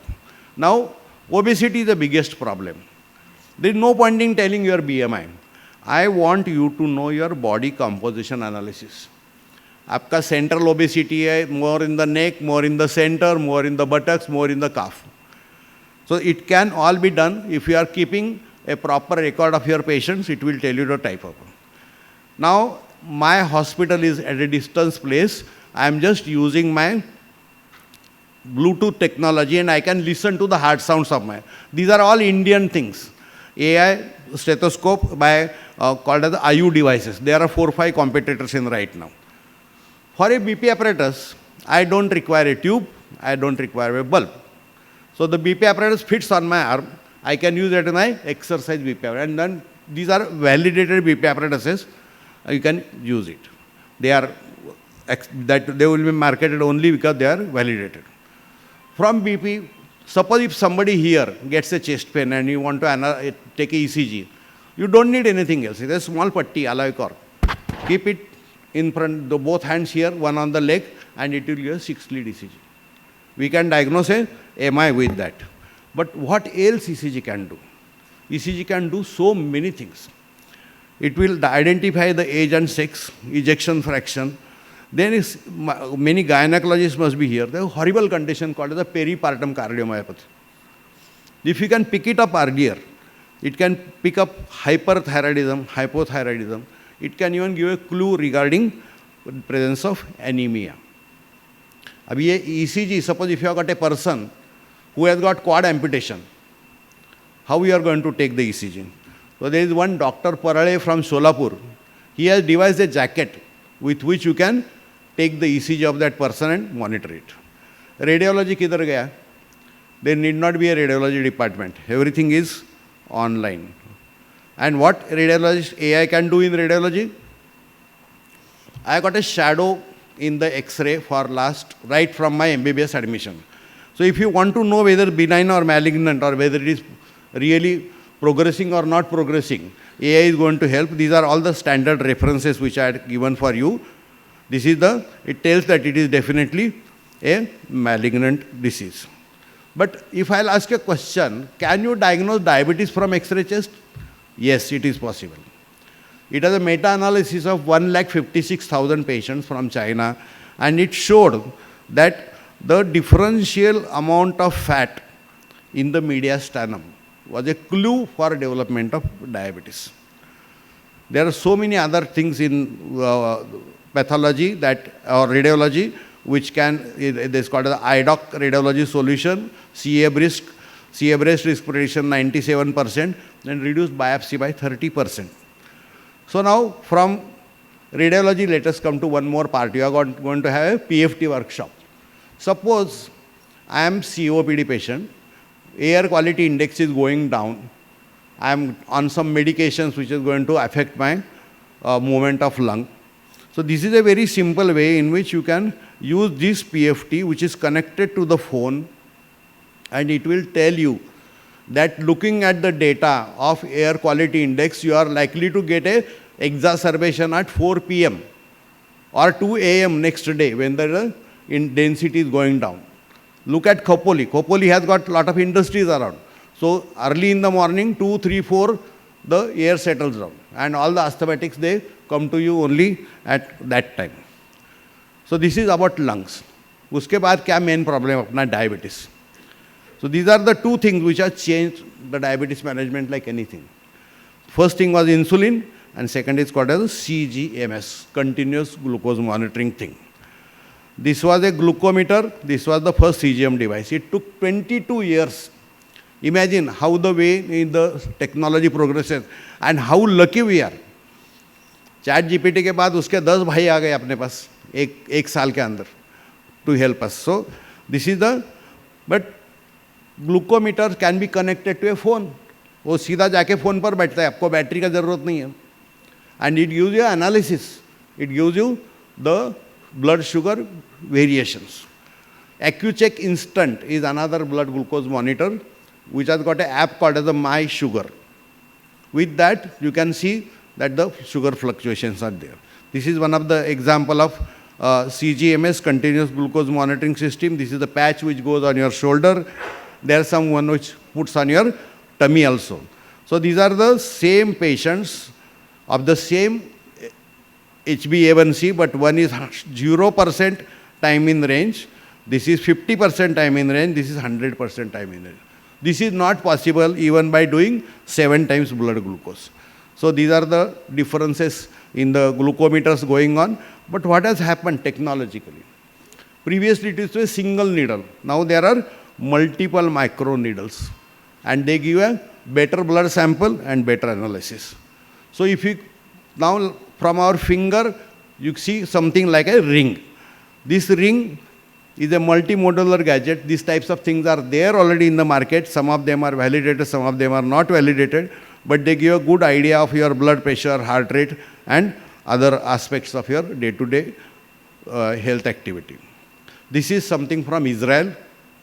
It is a non-invasive glucometer. It tells you about HbA1c and your blood glucose. Of course, you have to compare it with the your blood sugar values for 2 to 3 times just to calibrate it properly. So there are ultra-human AI rings like which monitors pulse and SpO2. Most important, sleep. Don't forget sleep as one of the major killers. Disorder sleep breathing, DOS, and what is the most important? OSA, obstructive sleep apnea. This is one of the preventable cause of hypertension, as well as it is a preventable cause of sudden cardiac death also. And these rings will diagnose it very early and they will help you. It can be combined with a glucometer also. So now from diabetes, let us come to eye. Eye is a window for health. There are many AI solutions, and many of the AI solutions are from India. And what else it does? A fundus can diagnose around 385 diseases if you use a AI-enabled fundoscopy, right from congestive cardiac failure to Alzheimer's. This is one of the standard paper in which it has been proved that the fundus is grossly correlated to the ejection fraction and absence of congestive cardiac failure, which was proved by a chemical test called as a NT-proBNP. Any patient coming to you, breathless, lungs, crates are there, asthma, not very sure, do NT-proBNP, just add diuretic or Arni to that and the patient will, bless you for the rest of the life. Now these are the still more things. These are the things which have been done in the last summit. One is called as a Nidan. Another one was called QXR. These are the Cure AI, these are the smart scan, and there is a concept called as the end-to-end AI. Means two AI applications talk to each other. Radiology is one of the most benefited branch. Again, coming back to the fundus, you can have a small handheld device. Suppose if you are doing a camp, ophthalmology is not possible, dark room is not possible. You can pick up many diseases. So ophthalmology ho gaya, radiology ho gaya. You might have seen, how many of you have used that Geo set 3D ka? Has used virtual reality? That is really very nice. A set like this. If you are alone and if you want to enjoy the music or movies, it seems that Madhubala is dancing for you only. You can see the movie when you are in a lying down position also. So these are the different kind of realities. What are the called? Augmented reality and virtual reality. मतलब अभी आप बॉम्बे पुणे जा रहे हो तो आपको expressway पर दिखेगा, आपके स्क्रीन पर दिखेगा कि इधर मैकडोनल्ड है, इधर डीजल वाला है, सीएनजी वाला है, कार रिपेयर वाला है. Patient can rehabilitate, and these are the rehabilitation things. Just I can tell you about this. She is a physiotherapist, and this person is getting a feel of that thing. There is nothing actually, there is no obstacle, but he is getting a feel of that. How many of you have suffered from vertigo? If you are suffering from vertigo, one of the best rehabilitation thing is that balancing with the help of a game, and it works better than 100 tablets of Vertin. So physiotherapy is going to be tremendously benefited by AI, and this is the step, means this is called a digital twin. This is the patient, and the patient wants to know how far. Suppose get training. I have suffered from hemiplegia, and I am circumducting like this. So what I need more movement, and I need more stabilization. So that is possible with the help of that AI goggle, both the sides, and the patient can perceive whether how much he is improving or not. The neurology things are going to be so well advanced. I will not believe, forget the word monoplegia, paraplegia, hemiplegia, quadriplegia. There is nothing like this. They are something called as exoskeletons. This person can run. He is a GBS survivor. This person, total quadriparesis with the help of exoskeleton. Indian Army is doing a great research in this. And it will help the patient, absolutely mobile. What is the main thing in AI? This is called as a computer vision syndrome or pattern recognition. हम क्या करते हैं? I go to a medical college, I stand in front of the camera, मेरा photo recognize होता है, my attendance लगता है. Okay?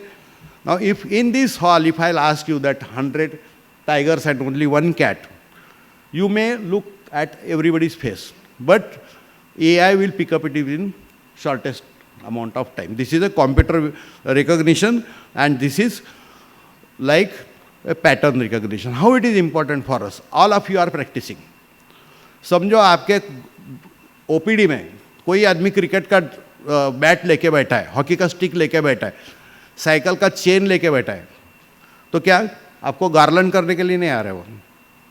He's come for some destructive tool. So there are CCTV camera applications which can pick up abnormal possessions. समझो किसका bag जेब में पिस्तौल रहेगा, that also it will pick up. That abnormal possession noted. So these are the things which are very essential for prevention of violence in our practice.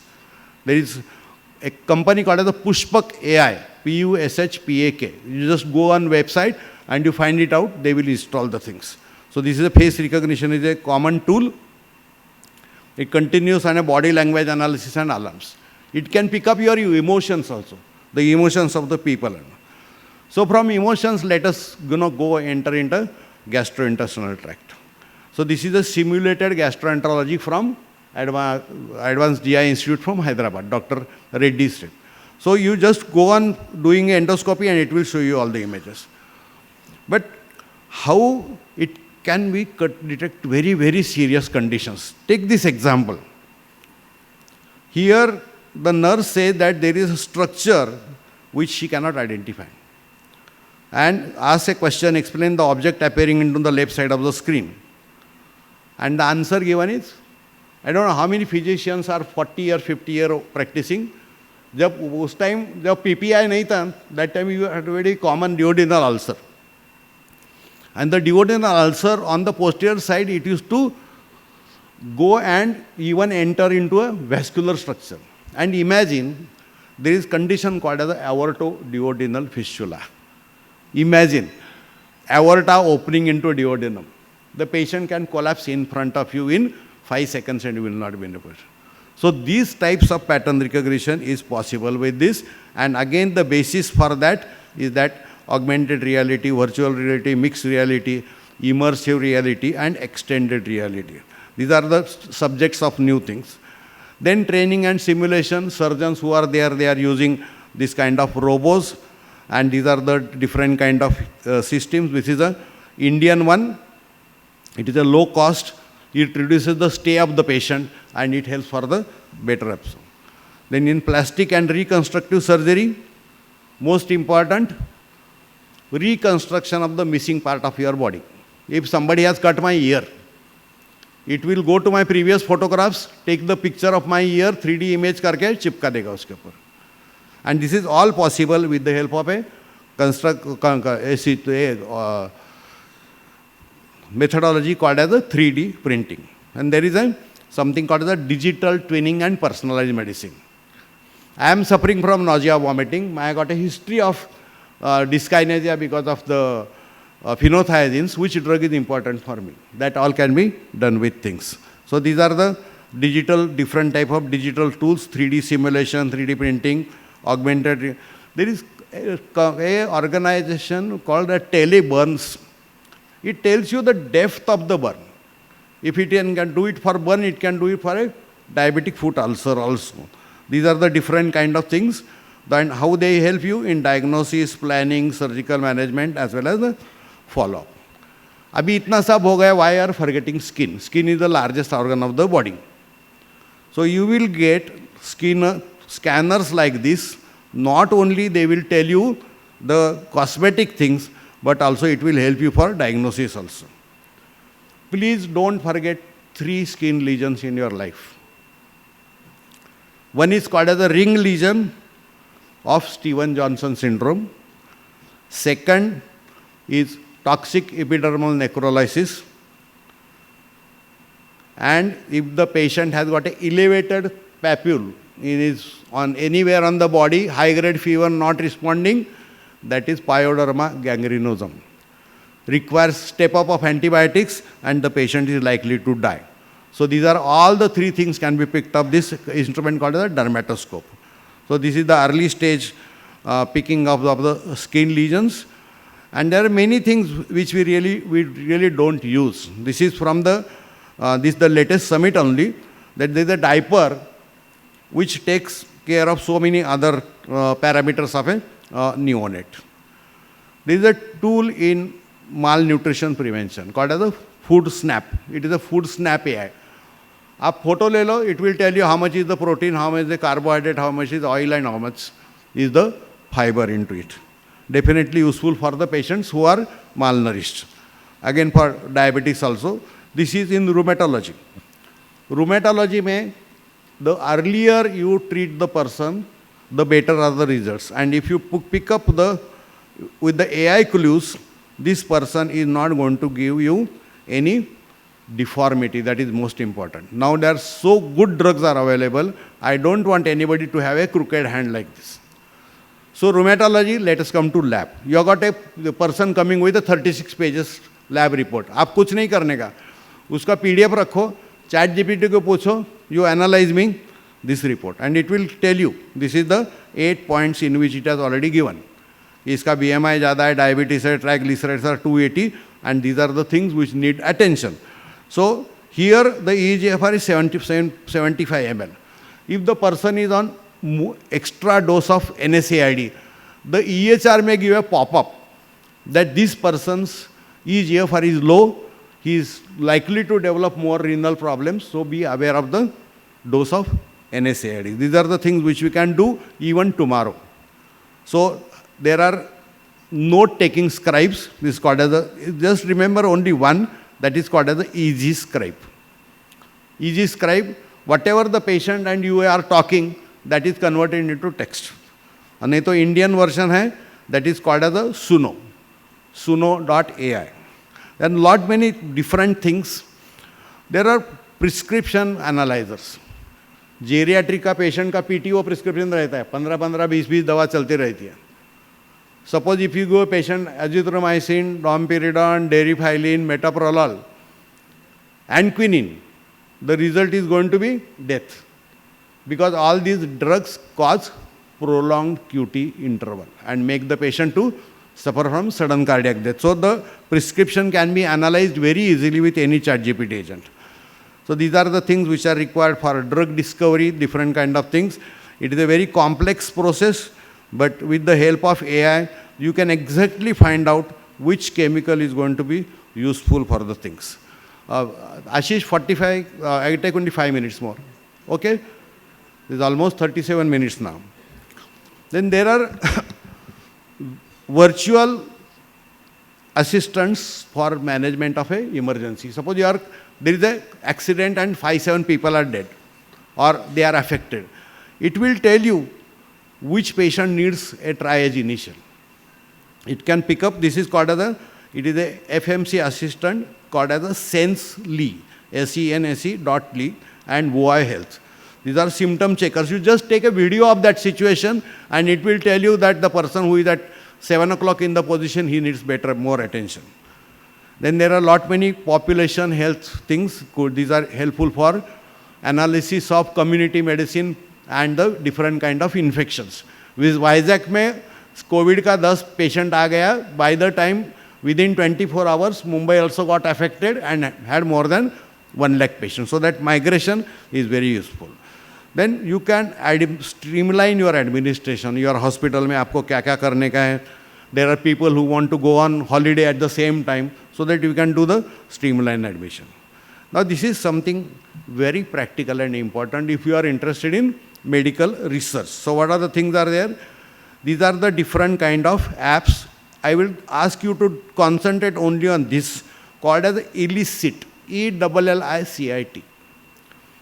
आपका research question है that next generation of my diabetic patients, how many of them are likely to develop diabetes and dyslipidemia in future? आपके पास दादा का भी lipid profile है, बाबा का भी है, बच्चे का भी है. You put everything there and it will give a research question. It will tell you how many numbers, samples are needed to do, and it will give the references. और एक बात ध्यान में रखने का, in AI tools, don't go for free tools.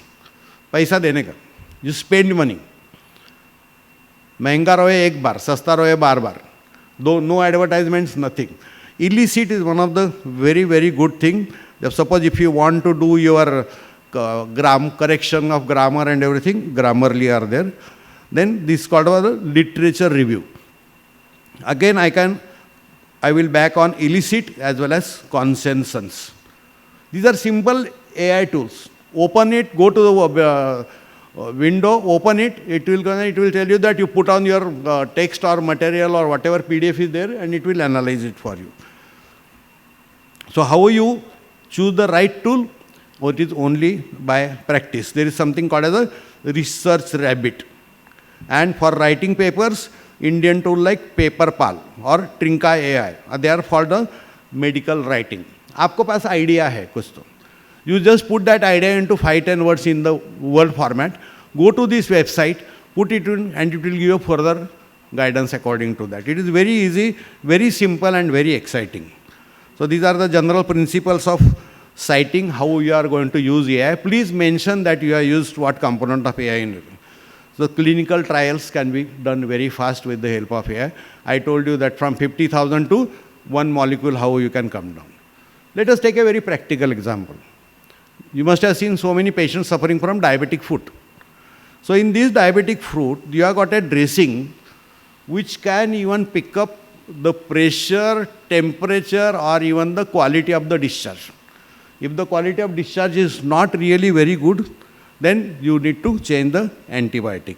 Your future post-operative gowns are going to be like this. There is a bed called as the dozy bed, where you get all the analysis on your screen and you can pick up the things. These are going to be the future lab. Hyponatremia, hypoglycemia can be detected. You may wonder what it is this. This is not a pendant. This is a fault detector for a senior person. This is the waist which I was talking, which will pick up the ECG as a Holter monitor. Suppose if you don't want to suffer from Parkinsonism, dementia, join this club. This is called as a Neuralink. In Neuralink, there is a BCI, brain-computer interface. All the intractable type of epilepsies and everything can be treated with this kind of thing. So there are a huge number of peripheral devices we have to use wisely and sensibly. Last few slides, and this question is asked by everybody, that whether it is going to replace or not, whether it is a competitor or companion. Remember only 3 things. We have to have validity in many things, which is a continuum. It is a continuum of safety, quality, and performance. Just because it is free, you should not use it. And thus, it is measured and confirmed by health technology assessment. Now, how many of you are attending that National Board of Examination course? That's a free course going on every Wednesday. And the lectures are available on YouTube. Just type NBEMS and you will get all the lectures. This is what I picked up from the last course. So you have to check for the regularity, then the assessment, and how it is going to improve for that. It is a very complex and very, very big subject. The last few points from where to learn. इतना सब महासागर है, उधर से किधर से learn करने का. You just go on the search and then you will get another confusing thing. So this was my second digital editorial which I wrote in JAPI after 3 years. And it has given some of the sources. So what is this source? One of the best source is a NEJM AI, National New England Journal of Medicine. They have got a separate journal. Purchase it. Ask your institute to have it. Ask, take it in a group. There we are different kind of books which we have published. There are top 10 sources of different kind of AI things. They are from Nature to Lancet. What is the aim? Why we should adopt for all this? There is a concept called as the H index.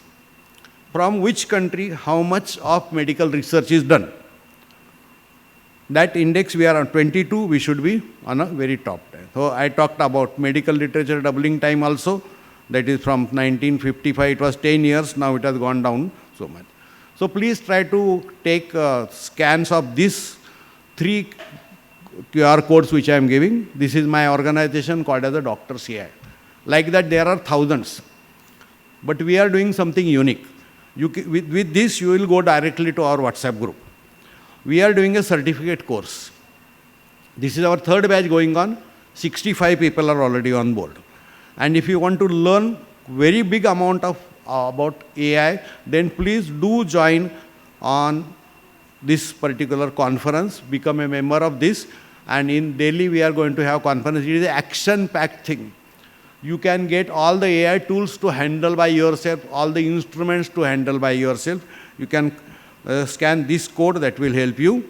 And friends, if you want to publish something, you are a good thinker, you are an out-of-box thinker, prepare something, present and publish.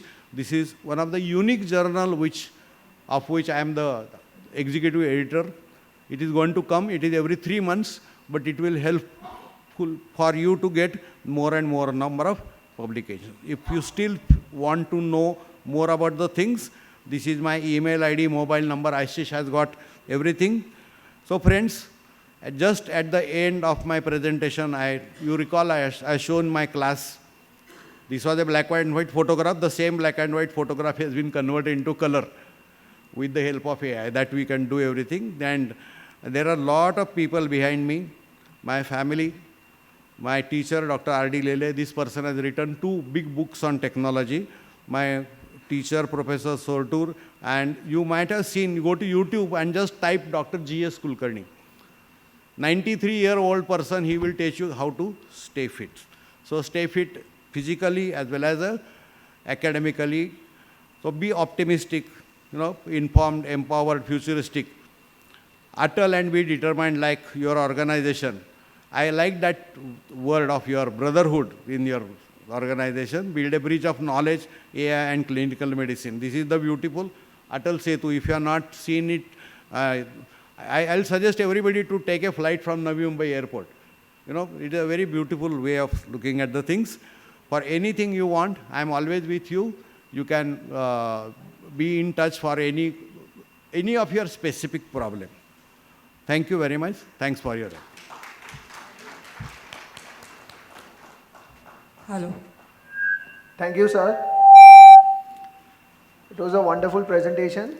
Sir, so would it be right to say that AI is not going to replace doctors, but it will definitely replace the doctors who are not using AI? Correct.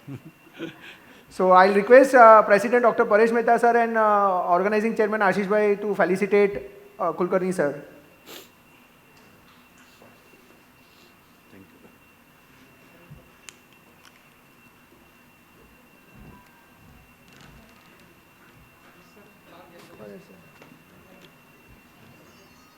Sir, I'll request Kinjal Modi sir, our Organizing Secretary, to join us.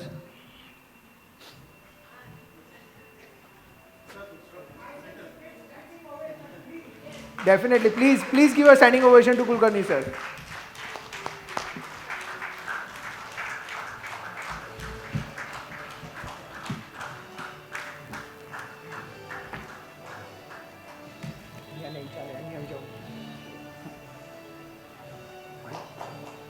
Keep on clapping, delegate.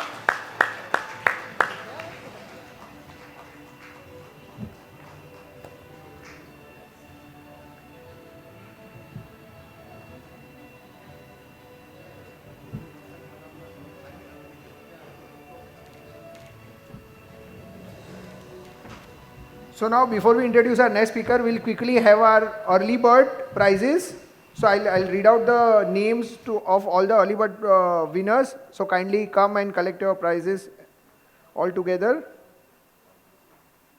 Dr. Kalpesh Dave, Dr. Basant Jain, Dr. Kirit Davda, Dr. Subodh Nadkarni, and Dr. Medekar. Please come first. Please come together, sir. And you can collect your early bird prizes. I request Dr. Meenal, Dr. Pritesh to hand over the prizes.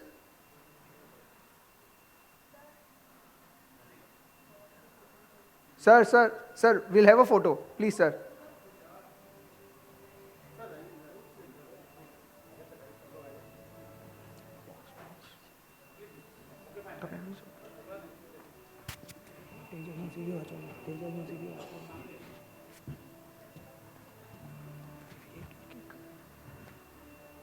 We'll have one lucky draw. As we promised, after every talk, we'll be having one lucky draw. So we'll like Dr. Yogesha sir to do the honors and take out a name for the first lucky draw of the day.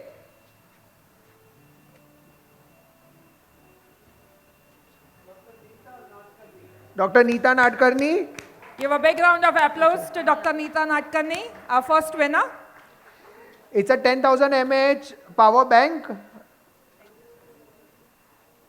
And the gifts are sponsored by Glennon Healthcare.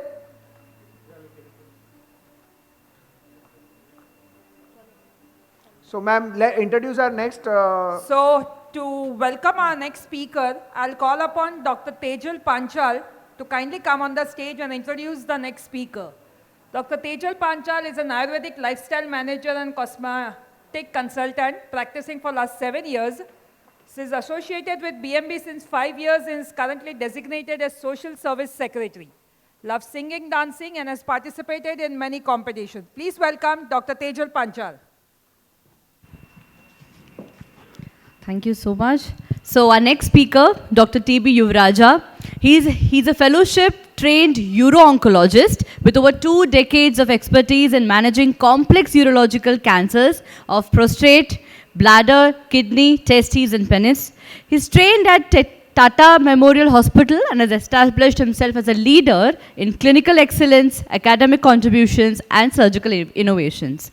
He has performed 4,000 robotic surgeries, which includes around robotic prostatectomies, partial and total nephrectomies, radical cystectomies, and intracorporeal urinary diversions, etc. He's built one of the India's first exclusive uro-oncology programs at Kokilaben Hospital. He's founder and past chairman of Robotic Urology Forum. He's a council member and president-elect at Mumbai Urological Society. A big round of applause for Mr. T.B. Yuvraja.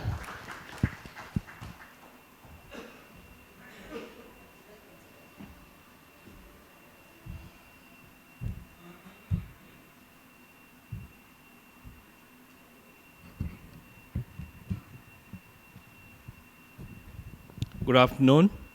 I think we heard a wonderful lecture on artificial intelligence. It was really an eye-opener. So now I'll be taking through one of the part of AI, how we do it. He mentioned about the robots. So let us go and look into the only one part of it. I think he has a vast knowledge on that. But I'll be concentrating on prostate cancer and how we use the new technology in that. So greetings from Kokilaben Dhirubhai Ambani Hospital. Thanks BMB for giving this opportunity. I remember way back in 2015 or 16 we had similar lecture in somewhere in Borivali. So now it's a different venue. I think in next 25 minutes or so, I'll be telling you how we diagnose and prostate cancer and treat them. So let us go one by one. So now prostate cancer in India, the scenario is changing.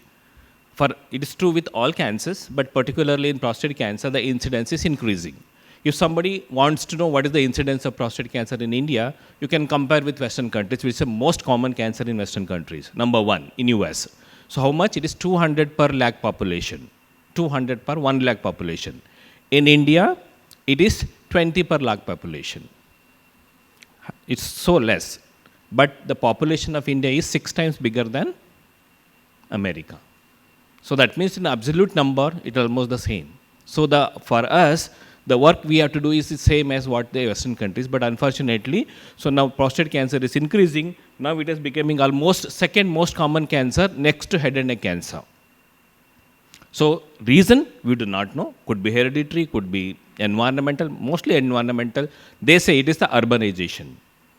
Earlier in villages, we never used to hear all these cancers, mostly undiagnosed, whatever it may be. But now, because of the urbanization, the cancer is increasing, more so with prostate cancer.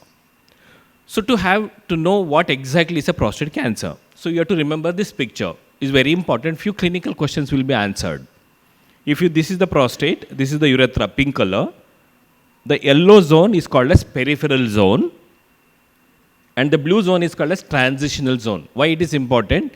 Your patients, many of them have BPH, which comes from transitional zone. So that is the reason it is very near to the urethra, people have symptoms of urination. Whereas cancer happens in the peripheral zone, so that is the reason they won't have any urinary symptoms in the initial stages. Many patients say, "Mujhe kuch problem nahi, how can it be a cancer?" Because when the cancer becomes symptomatic, it is already advanced. So we don't want patient to be diagnosed after symptomatic, especially in cancer, any cancer for that matter, particularly in prostate cancer. Similarly, when your patient undergoes TURP, so for the public it is prostatectomy. So we remove only the blue zone. We can never touch the yellow zone. That means what? The people who have undergone TURP are equally susceptible to get prostate cancer in their life. Because many patients comes and ask me, "Sir, I already undergone surgery. Why cancer has come back now?" So you physicians have to be very particular. Even if you undergo TURP, you may get prostate cancer in the peripheral zone, which we never touch through TURP. We can never do that. So these are the two important points with this picture we have to understand. Then how do we diagnose? We diagnose by doing a PSA. It's a simple blood test. And then we do rectal examination. We find a hard nodule. PSA generally cutoff value we take as 3.5 to 4. It's a general term. There are so many refinements in that. It's very vast subject. And when the PSA is high, earlier what we used to do, patient is to undergo biopsy. But now it is completely changed. We never put them into biopsy directly. PSA will not tell the patient has a prostate cancer because PSA can be elevated even in infection. There are so many, 10 conditions of prostate. Cancer is one of them. Our job is to make out whether the patient has got a cancer or not. How do we do that? Next is called as multi-parametric MRI. This is the technological advance. So what they have done is a 3 Tesla machine. They give you a score called as PIRAD score. Now artificial intelligence has come. PIRAD score is not, we don't need a radiologist. Once the MRI is done, the report is ready.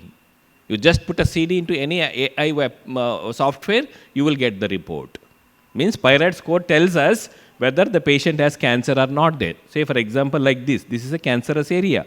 So that we can make out with AI. In addition to that, when there is a high score, cancer is there, so the patient will undergo biopsy. Not direct biopsy. First MRI, PSA, rectal examination. If rectal examination you can't do it, only the urologist does it, then you go directly to MRI. MRI abnormal, then the biopsy.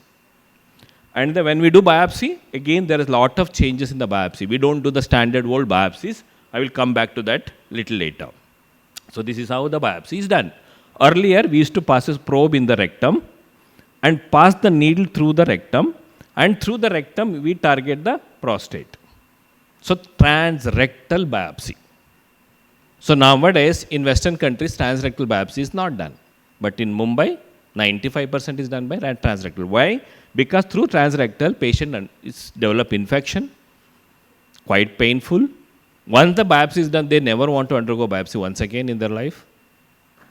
So there are so many issues. That is the reason we have changed the method. We go through the perineum. This is called as transperineal.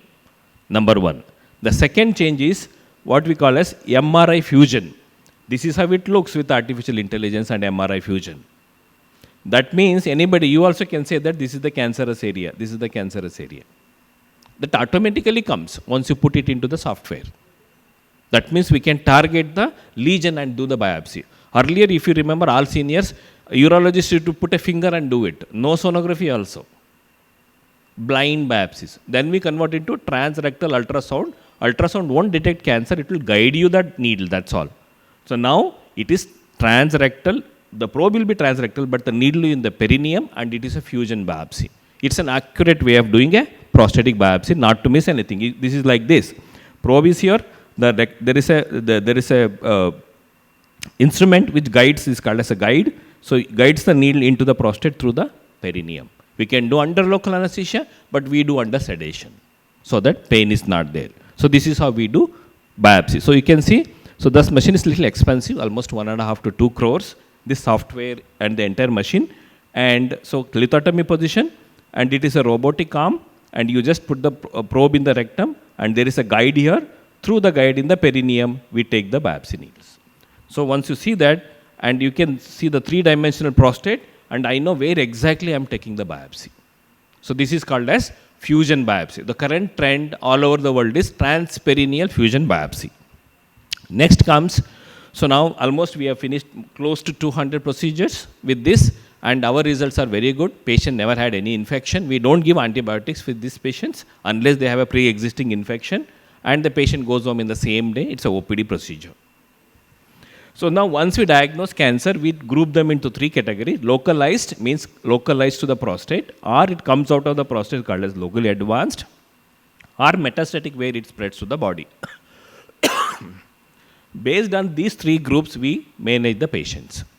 So each one of localized is curable, metastatic is not curable but controllable. So what are the options of curative treatment? So localized cancer, again we divide them into 3 groups depending upon the biopsy report. Again biopsy, now in US it is AI. Pathology don't report it now. It's already in practice. So in India we are planning to bring it. Only for prostate and breast. So now here we have new technology, that is robotic surgery. There is something called as focal therapy. We don't do anything. We just ablate the tumor, HIFU, and all other things are already there. What is HIFU? It is like what we used to take a convex lens and make the paper burn through the sunlight. Similar principle, we take a sonography, ultrasound waves, and burn the tumor inside the prostate. This is the principle of HIFU. How it works? That machine, very expensive, almost 5 crores. And this is the prostate, this is the tumor area. We mark it, and the energy from the machine goes directly here.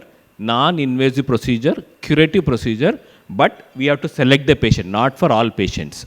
It's a low risk or an intermediate risk patients. So this is the technology what we use. So if you put it into an animated version, it looks like this. This is the machine, and this is the table, and this is the setup. This is the prostate, and patient in the lithotomy position. It scans the prostate, and then after the scanning, so now you can see we map where exactly to burn the prostate, and this is how it happens. Through the rectum, probe will be there. Only the part of the prostate having the tumor is getting ablated. So that area will look like a cavity later on. There is no tumor seen there. This is called as high frequency, high intensity focal ultrasound therapy. So this is a very common procedure in US and UK because it is a non-invasive procedure. With this, there are no side effects of incontinence and impotence like in surgery, and the patient is cured. And we can repeat this procedure in future if the patient develops any tumor in the prostate, and it's a daycare procedure. Patient comes in the morning and goes back in the evening. It takes around 1.5 to 2 hours in the operation theater under full anesthesia, under a HIFU robotic arm we do that.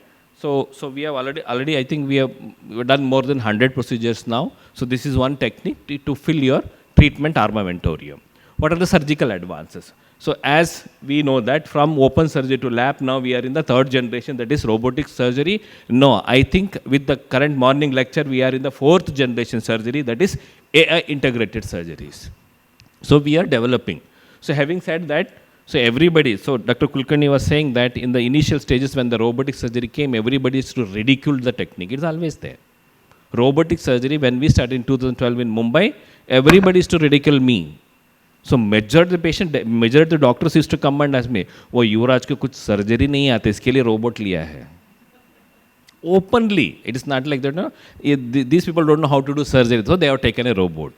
Pessimistic attitude. Optimistic, there are some people used to tell, "Oh, very nice, robotic technology, it will be future." So today, I don't convince any patients to undergo robotic. They only come, "Sir, I want robotic surgery." This is how technology works. When you are confident that the patient is going to be benefited by technology, rest assured the technology will bloom. So now, if you see this instrument, you see these robotic surgery instruments. There will be 4 arms, which I am operating at a time, and the instruments are very small, 5 millimeter instruments with a 7 degrees of freedom. Human has got only 3 degrees, flexion, extension, abduction, adduction, and circumduction. This got 7 degrees of freedom, 180 degree articulation, human is only 120, and rotation is only once, 180. These have 3 times rotation. Imagine 7 times better instrument inside the body operating so accurately. Why anybody should undergo, and with a keyhole. So pain is almost 90% less. So now we started in 2012 with the SI machine, we upgraded, and in Navi Mumbai we took the Indian version also. Anyhow, we are going to sell it off because we are not happy with that. And now in September, we also took MedBot, a China company made robot. I will show you how it looks. So current, only one monopoly was the Da Vinci. Now we have 6 platforms in India available. In future, in next 5 years, there are 30 robotic machines for the abdominal surgeries already ready. Imagine how everybody, it is said that in 2030, almost 90% of the surgeries will be done by robot. Even in ortho, in endo, lab, whatever. So that is how the world is going ahead. So in 2025, we had this instrument, and this is called as 2-my endoscopic surgical robot. So it was a copy of Da Vinci. So now, many people could not do it, China people could do it, because they broke the patent rules. So now we have an instrument which is equal to Da Vinci. Da Vinci is like Ferrari, so we always consider it the highest standard. So we want any robot which is near to that, but 50% of the cost of Da Vinci. This is just a 50% of the cost. That means patient, I used to charge 2.5 lakhs extra, now I charge only 1.5 lakhs extra. So that is how the technology, if it comes in future, will go. This is called as 2-my because there was name is driven by a 7 million year old skull found in Africa. They made it as, they called it as 2-my. So that is how they just borrowed the name. How the instrument works, this is how it works. There is no audio there. Audio. So this is how the robot looks. So this is the new generation robots, and usually the robots have 3 parts. It's a patient side cart, and this is the surgeon console. When we put our head inside, we see only the abdomen, nothing else.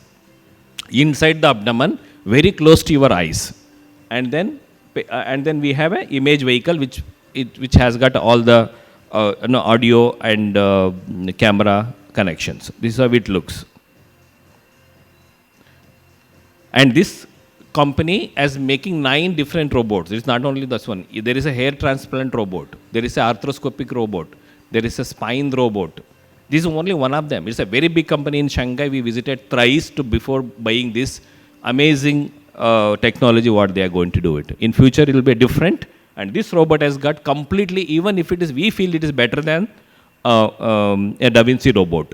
So the beautiful part of this is that, as Dr. Kulkarni told, telesurgery. So now we are going towards telemedicine. Now it is telesurgery. So this concept was there long time. 20 years we used to talk about this, but we never thought in our lifetime we are going to see that. But see this, the China is the pioneer in doing telesurgeries. Every day surgeries are going on in this company, from the company headquarters. So what we did it, I operated from Shanghai. My patient was there in Mumbai. So I was thinking, oh, patient will not agree. Patient didn't even care about it. I told, I will be in Shanghai. Is it okay with you? कोई बात नहीं sir, आप करेंगे तो कुछ problem नहीं. So my colleague was there to look after the patient. So the earlier we had a legal issue. Now government has made the rule. Immediately, as soon as AI come to India, they made a guideline. Follow this rule. So we were surprised that we thought we had to go on begging the government. No, they are ready with the rules. And the only problem is that the internet connection. We had a difficult time with China at that time in September. So there was the relationship was not good. So we had to go through Singapore. So there was some issue of delay. What is the latency? When I operate, the latency should be less than 150. And on average, we operated with 132. We did 2 surgeries. This is the surgery suite there in Shanghai. Sitting there, only console is there. The patient is in Mumbai. So whenever I move my hand, the signal go through the internet to Mumbai, comes back to the screen where I am seeing. That means it goes and comes back in milliseconds. So that's how. So we finished 2 surgeries. This is a big suit there, and everybody will be doing. This is the real-time surgeries, all ping going on from that site to the world. They operate from US to China, everywhere. So is it so, this thing? Yeah. My patient last week came. He wanted to get surgery done by Dr. Vipul Patel, #1 robotic surgery in US, Florida. I told, he has my mission only. You be here. He will operate from there. So you can get the surgery in 20 lakhs. If you go there, it will be 1 crore. He charges 1 crore. So he accepted very readily. Let him do it from there. We are there. If anything happens, we are there to take care of. So I think this is future. More than this, what I feel is that tele-learning, tele-monitoring. So now, So there is a same robot in Chandigarh now. Today my colleague has gone there to start the program. And if his surgeon is operating from there, I in Kokilaben sit and monitor the entire surgery. He is learning. If he has any problem, I'll take over and finish the surgery. I need not go there. So that is the future of surgical technology. So the future is still bright. So we have already ordered for the same company machine called as a single port. Now we operate with 5 holes. Now we are going to the future is only 1 hole. And the entire surgery can be done with 1 hole. All the instruments go there. Once go there inside, they change the direction. And all 3 instruments, and you can easily do this procedure. It is already there in Da Vinci, very expensive, almost 40 crores. But this, I think I'll be getting around 5-6 crores. So this is already ordered. Once they get the permission, the second generation we are going to buy this. So the patients will have only 1 small hole which is inside the, which is concealed in the umbilicus. Nobody can make out the scar.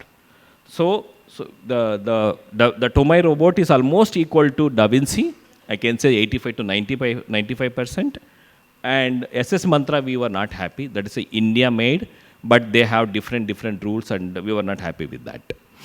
So now in Kokilaben we have I have done more than 4,000 surgeries, and with MedBoard, the new robot, we have finished almost 170 cases. Most of them are all prostates, and kidney, bladder, everything we have done, and we found no difference with less cost to the patient. It's really encouraging for us. In our hospital, we have done more than 7,000 robotic surgeries, along with all gynecologists, head and neck, GI, everybody put together. My numbers are big, not because I do something differently, no. Because my indications of my patient, uro-oncology, 90% I can do with robot. Whereas in gynecology, only endometrial cancers. They can't do ovarian cancer, they can't do cervical cancer. All are should be open. So that the indications are less there. Otherwise, all contribution on their own criteria, they are all very high number. So in urology, we do from adrenal to pineal cancer, everything by robot. Majority of them are all from the kidney and bladder and prostate cancer. Prostate cancer is almost 50%. So prostate cancer 50%, all others are all small numbers, but still. So the kidney surgeries, we have done almost more than 1,000 surgeries. So all this thing was possible because of the support from the physician group. So now they are encouraging more and more patients to undergo robotic surgery. And this is how, just a small video, we still have 5 minutes now. I'll show you this video. This is how we do the prostate. So this is the bladder, this is the rectum down. So we go between the bladder and rectum and identify the posterior part of the prostate. What is the posterior part? Seminal vesicles and the vas. This is the vas difference. And we identify them, see, you can see easily, because we are behind the bladder. We are looking from the head end. We are looking from the head end towards the foot end. So naturally bladder is up, the rectum is down, and then this is the right side vas difference, because this is the right side and this is the left side. So we do that, and then what we do, we drop the bladder down. So I'll just show you that video. I think it's skipped. Yeah, see now, bladder is attached to the abdominal wall. We dropped it down. This is the pubic bone. So we are going behind the pubic bone and removing all the fat here. This is the prostate, and down is the bladder. So we separate the prostate from the lateral pelvic wall. Lateral pelvic wall contains muscles. So you have to separate it. And this is the bladder. We disconnect the bladder and the prostate. The prostate part of the urethra, which is there inside the prostate, will be removed. So now this is the prostate, and this is the distal part, this is the proximal toward the head end. So then I open the bladder neck, and then identify, this is the bladder neck, you can see that. So it goes into the bladder. And then we already dissected the vas difference, which pops out there. We went behind, in the initial take. This is just a technical video, little difficult, but you have to just observe the instrument, how it goes. It's very easy to do, because this surgery used to take almost 4 hours laparoscopically, 3 hours open surgery with 2 to 3 liters of blood. But now we don't cross match blood. We just do the surgery in 1 hour, 1 hour, 30 minutes. So now, this is the area where the bleeding was very high. This is the dorsal venous of penis. From the perineum, it comes to the prostate. And this bleeds a lot. But here, because of the pressure, it doesn't bleed at all. There is an intra-abdominal carbon dioxide insufflation. So this is the urethra. You can see that. So we just suture the dorsal venous complex, what we call. And this is the urethra. This is the apex of the prostate. This is the prostate being mobilized to remove that. So, and then once we suture the bleeders, we cut the So now nicely seen urethra. This is called as membranous urethra, if you remember. And we cut the urethra there circumferentially, and the prostate comes out. So there is a gap between the urethra and the bladder. What we do, we so we do the lymph node dissection that we can skip. So now what I am doing it, I am making the bladder down to the perineum. So the entire bladder goes down. We take it, see now this is the bladder neck. I am taking the suture from the bladder neck and from the urethra. And once you pull it, the entire bladder goes down. So because the sphincter of the urination is in this area, that gets little damaged. Not damaged, what you can say that because there is some work going on around that. So it will take the sphincter to recover its function. That is the reason these people have transient incontinence. Generally by 3 to 6 months, almost 80% have become continent. Initially they have to wear the pads. So this is how, you just see how easy was it. To go to this place in open surgery was very difficult. So we use lot of these type of technology. Now the technology will be different now. In future, one movement will be by artificial intelligence. I say that you just dissect the seminal vesicle and go off. And they can do that. This is how we are planning. So now we also use 3D. You can see that. So this is for a kidney. This is not for a this one. If you see here, so this is the 3D picture what we get. Okay. So now the AI, the person who has the software, he prepares this, and this is the aorta IVC. And if you can see here, the kidney has got numerous cysts. The all yellow are the cysts, benign, but the green is the cancer. And there is one artery, one vein. Everything I know before going there. There's just I'm giving you an example how artificial intelligence and the software is going to help me. And with this, now we overlap this picture to the patient. Then I know exactly where is the tumor. I need not search for the tumor. It's easy to do it. So in future, the advances will be very small, but incremental. You won't get a mind-blowing entire surgery being replaced by something else. No, it's not possible. So only every step is going to be a different one. So next generation robotic platforms are in the emerging. And with AI and machine learning, we are going to integrate all those things into surgical techniques. Surgery will be the last one to be replaced by, if at all, if it replaces, because it requires lot of training. And then we are going to get feedback, haptic feedback. Now, when we do robotic surgery, we don't have sensation. We can do without that. Now we are getting haptic feedbacks, force feedbacks. We know which tissue I'm cutting, whether I'm touching the bone. And telesurgery, global access will be there. And no patient even in the periphery can get if they have a robot, the training may not be required. So anybody can from distance you can operate. And I think in future is like a personalized medicine. So we are thinking about personalized and precision surgery for individual patient. Thank you so much for your patient hearing.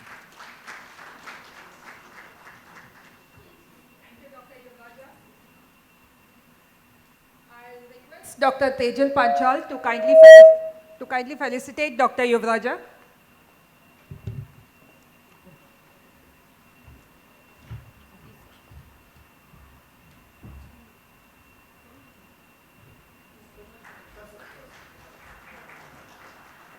We'll quickly go ahead with one more lucky draw. So now I'll request Dr. Bipin Doshi sir to do the honors and take out that lucky name.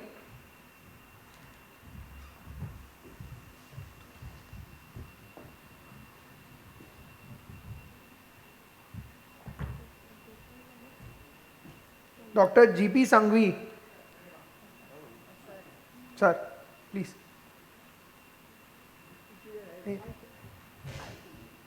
I don't think so, Dr. Sangvi is here. Dr. Sangvi. So next name. So you lose the chance to win if you don't listen to the talk. Dr. Gopal Acharya. Dr. Gopal Acharya, not there. Not there. Kindly request all delegates to be in the room, please, for your prize. Dr. Seema Verma. Ma'am is there. A big round of applause to Dr. Seema Parmar. Verma. Sorry.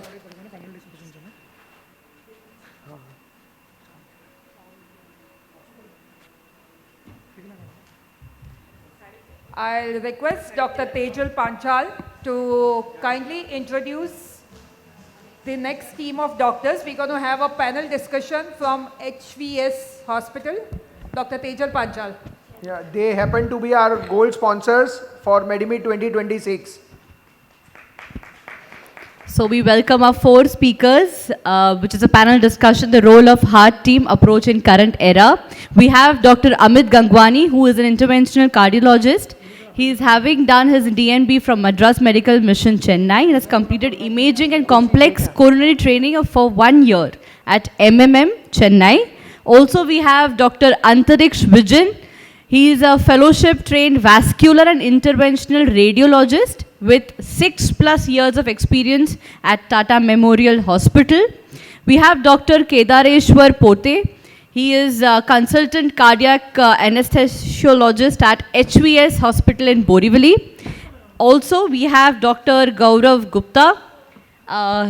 He is he's a consultant head of ICU at HVS Borivali Hospital, and he specializes in critical care medicine, management of high-risk medical and surgical patients, advanced ICU procedures, and emergency care. All wonderful speakers are here today with us. Let's take, one more? We are done with 4. Yeah, so we welcome all 4 speakers on the stage. A big round of applause for all of the 4 speakers.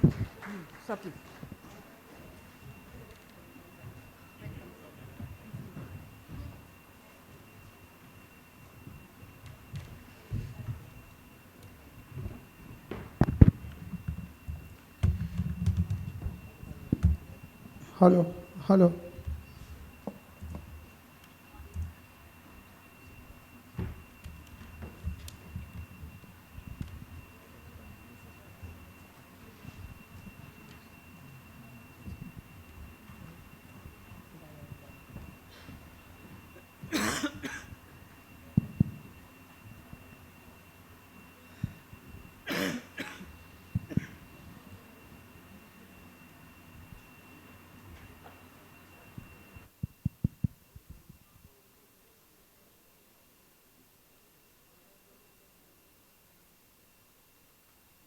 Good afternoon, everyone. I hope you had a great time yesterday. So in this 1 hour between this discussion and your lunch, we'll try to make it a fruitful discussion. We are trying to do something different here. It's a trial and error for us also, where we are not going to have a lecture where we are talking about one thing and then you are listening about one thing. It would be how we see a case, what is the thought process behind taking each and every decision. Sorry. So,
slideshow. So the idea is here so we have prepared total 7 cases. How much the time permits, we'll go each case accordingly. If time is short, we'll skip the last 2 cases. Here, so we'll check your attentionness before we start discussing any case. We'll ask 1 or 2 questions to the audience. We'll see what answers you're giving. And then the same answers will have some relevance in that case. So it will just be a peek into the clinical understanding of what the cases are. and how during each and every step different people incorporate. So Dr. Antriksh will start. I think the biggest paradox is after listening to all the recent advances in AI, we still struggle with PowerPoint presentations as doctors. So I think AI and technology has a long, long way to go. And replacing doctors, I do not think is something that we are looking at in the near future. Having said that, we will dive. The man behind the machine is important. Right, absolutely. The man behind the machine is important. So with that, we'll proceed to the first case for today. And just a background question to that, like Dr. Amit said, what ECG findings would one expect in pulmonary embolism? And what do we really mean by massive pulmonary embolism? So we'll delve into this as we proceed further with the case. 62-year-old female with a hilar mass in the liver underwent an oncological resection for this. What is this doing on a vascular presentation, if one might wonder? So the patient underwent a major oncological resection. The surgery was uneventful. She was shifted from the ICU to the ward on post-op day 2, mobilized by the ward physiotherapist at around 12:30 p.m. Saturation was around 94 to 95, but she desaturated immediately after mobilization, collapsed on the bed, became unconscious. Shifted to the ICU immediately. Glasgow coma scale was less than 8, intubated. Crashed again after intubation. Point of care ultrasound was done, which revealed RA-RV dilatation, revealing an impression of pulmonary embolism. So my first question is to Dr. Gaurav. What is your input on this? What is the importance of point of care ultrasound? What is the diagnosis you're looking at when you encounter such an event? So going by the history, the first diagnosis, the clinical diagnosis on history and examination would be pulmonary embolism. Second would be pulmonary embolism. And third would be pulmonary embolism. Because it's a classical case, oncological, see in any ways, a patient with malignancy is a very high risk for pulmonary embolism. Plus this patient is a post-op, post-onco surgery plus mobilized. So these two factors fit into the diagnosis of pulmonary embolism. So when this patient comes to the ICU, back to the ICU after stabilization, when you do a point of care ultrasound, two things you look for. You look for the heart, and then second thing you look for any evidence of DVT. Means you screen your both the lower limbs for femoral. Generally you just look at the femoral vein to any sign of deep vein thrombosis. And in the heart you look for RA-RV dilatation. You look for RV free wall hypokinesia, and you also you compare your RV to the LV. So if RV to LV is more or less equal, generally the RV size is less than the LV diameter. But in cases of pulmonary embolism, if RV diameter to LV diameter is more or less equal, the clinical diagnosis, the findings fit into pulmonary embolism. Right. And then you send for a biomarkers, your TROPI and NT-proBNP. Okay. And if they are positive, and secondly, once because this patient is a post-operative case, so once you confirm with the diagnosis of pulmonary embolism on echo and then CTPA, you cannot do a systemic thrombolysis. So the treatment of option is either catheter-directed thrombolysis or a mechanical thrombectomy. Right. So just to highlight what Dr. Gaurav has just said, to summarize, when we have sudden desaturation post-operatively, post-procedure, with such ECG findings, the first diagnosis and the last diagnosis, that of a pulmonary embolism, a CT pulmonary angiogram confirms this and helps us map the extent of the pulmonary thromboembolism. And to look for the source, one must always screen for a DVT. Dr. Amit, can you highlight and tell us how you classify pulmonary embolism clinically and how that determines whether intervention is needed or plain old anticoagulation will suffice? So, diagnosis of pulmonary embolism depends on whether the patient is clinically hemodynamically stable, clinically stable. If patient is clinically unstable, like in this case, patient becoming GCS score of 8, or patient is hemodynamically unstable, that means there is sinus tachycardia, hypotension, and blood gas analysis showing that the lactic acidosis is happening. In these cases, you diagnose it as a massive pulmonary embolism. If it is minor, manage medically. If it is major, either thrombolyze or do interventions. If it is intermediate, the other markers like anti-proBNP, troponin, LV, RV hypokinesia, this echo as well as blood markers help. Right. And just quickly for all our practitioners here, what are the ECG changes that they must look for on the ECG? In a patient who presents with dyspnea, supposed to the OPD, and you know what can point it towards a pulmonary embolism at the referrer level itself. So one thing, if you are suspecting pulmonary embolism, the one thing which absolutely is the necessary is patient should have sinus tachycardia. If patient has normal heart rate, the diagnosis of pulmonary embolism is very, very less likely. So sinus tachycardia is the most common finding. The most specific but less common finding is S1QT-T3, which is, if it is present, it is very specific, almost 85 to 90% specificity, but sensitivity is less than 20%. So it may not always be there. And if there is RV strain or RV hypokinesia, so because of subendocardial ischemia, there can be global ST depression. If there is RV dilatation and significant strain, there will be RV strain related pattern in the ECG, that is RS-R' pattern or a prominent R wave in the V1. Right. The summary of this is on the screen. The key takeaway is on the ECG, sinus tachycardia is most sensitive. S1Q3T3, while described a lot theoretically, is specific but not as sensitive, and always look for signs of right heart strain. So just one more point. So these are the recent 2026 guidelines which classifies your pulmonary embolism category into A, B, C, D, and E. So basically category A and B can be treated on an OPD basis, whereas C, D, E needs an ICU admission. Right. So just to highlight another thing, something like a subsegmental pulmonary embolism involving one small branch of the pulmonary artery can easily be treated on an OPD basis with oral anticoagulation in today's day and age. But when there is hypotension, hemodynamic instability, it requires something further. In this patient, for example, Our patient, the current patient, lands into category D2. Right. So just to show you, we took this patient up for a catheter-directed thrombectomy. So you can see I have an access from the common femoral vein into main pulmonary artery, and entire right side you can see the lung is not getting perfused. There is complete blockage of this artery over here, the pulmonary artery. Yeah. So what we did was we went with a thrombectomy catheter, something called Inari. This is a novel advance, a newer method for catheter-directed thrombectomy.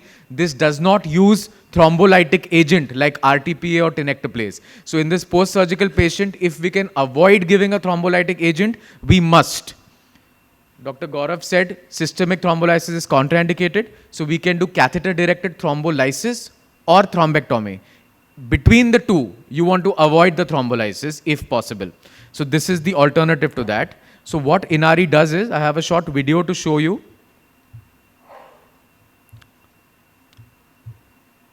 The video is not playing. Okay.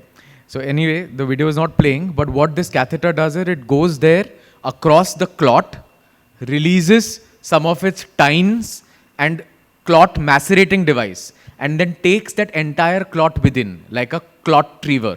What is done for neuro, similarly this is now for pulmonary, and sir is smiling and looking at us, but it's a similar mechanism and used very effectively.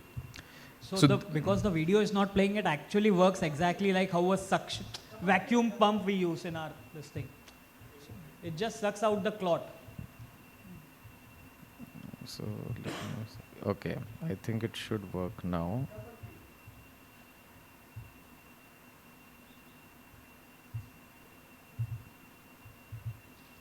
Okay. Okay, that video is not working, but I'll just show you this run. So after we did the first thromboaspiration, you can see the dramatic result in the right pulmonary artery, where we first saw there was a cutoff, and now you can see there is adequate perfusion restored to the entire lung parenchyma. The venous drainage is also seen appropriately. On table, we have the cardiologist with us because we work as a PART team, pulmonary embolism response team. So the cardiologist did an on-table 2D echo confirming the strain pattern had come down, and the clots that we retrieved were like so. So you can chart out exactly how much clot has come out, and that gives you a very good estimate of the clot burden. On table, there was significant angiographic improvement. Mean pulmonary arterial pressure dropped from 61 to 36. That is a good sign, which means the pulmonary hypertension has come down due to the obstruction that has been relieved. Patient did well, shifted to the ward after 2 days of the procedure, and then long-term Clexane for about 3 to 6 months. As a sister case, I would like to discuss acute DVT. 32-year-old female on oral contraceptive pills, presented with pain and swelling in left lower limb since 10 days. Now unable to walk more than 5 minutes due to significant pain and heaviness in the lower limb. A Doppler was done outside, which said this in the impression: acute DVT involving left common femoral vein. Dr. Amit, I would like to ask you, anything you are looking for in this Doppler report when the impression says acute DVT involving left common femoral vein? Anything you are looking for in particular to further decide the management, whether the management has to be endovascular versus plain old anticoagulation? I would like to see what is the extent of the clot, whether it is extending above the inguinal ligament or how. Absolutely right. So this is a request to all the practitioners today. When you see a DVT on any Doppler report, spend an extra 5 seconds to map out proximal extent mentioned hai ki nahi hai. The proximal extent of the thrombus, the proximal extent of the clot decides the management. If it's a distal DVT below the calves, anticoagulation alone is adequate. If it is a DVT above the level of the calves, and if it's extending above inguinal ligament, that is, it's an iliofemoral DVT, it warrants intervention. So that has to be mapped out accurately, and if that is not mentioned in the report, please refer that patient to a vascular expert who will do the mapping themselves. Because without that, our treatment is incomplete and patient will not respond to anticoagulation alone. So this patient had an iliofemoral DVT extending almost into the IVC, and we took the patient up because she was young, 32 years old, she has an entire life ahead of her, and wants to lead a normal life without post-thrombotic syndrome. So we took her up for a venography, and you can see that there is an entire clot burden extending up to the IVC. When we do a gram, there is a floating thrombus in the IVC as well, with a complete cutoff beyond that. As you see, we follow the contrast. And here on the venogram, there is a clot in the inferior vena cava. So first, we place a filter in such a patient, and then we take her up for an angiojet. So I'll just show that to you. So after deploying the IVC filter, we are actually securing the pulmonary when we deploy the filter, so that no clot will embolize distally. So after placing the IVC filter, we go across the clot and using angiojet device. This is the angiojet device that sucks out the clot from this thrombosed vein. Remember, we are doing this for extensive proximal DVT only. This is where it needs to be done when the limb is threatened. And post thrombectomy, you can see good flow has been restored across this entire vein.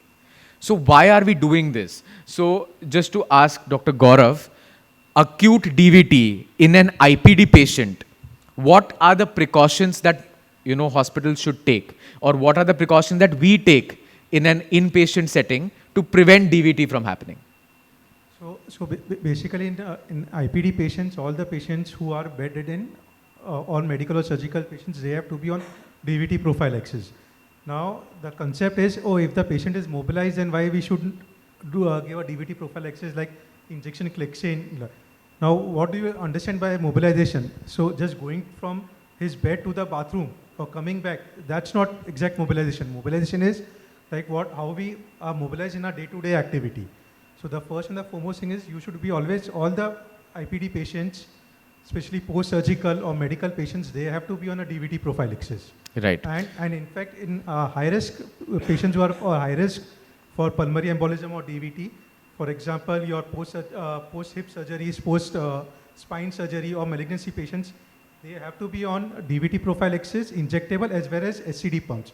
Both have to be used simultaneously. Dr. Amit, thrombophilia profile in an unprovoked DVT, what is the best time to do it, and does it change management?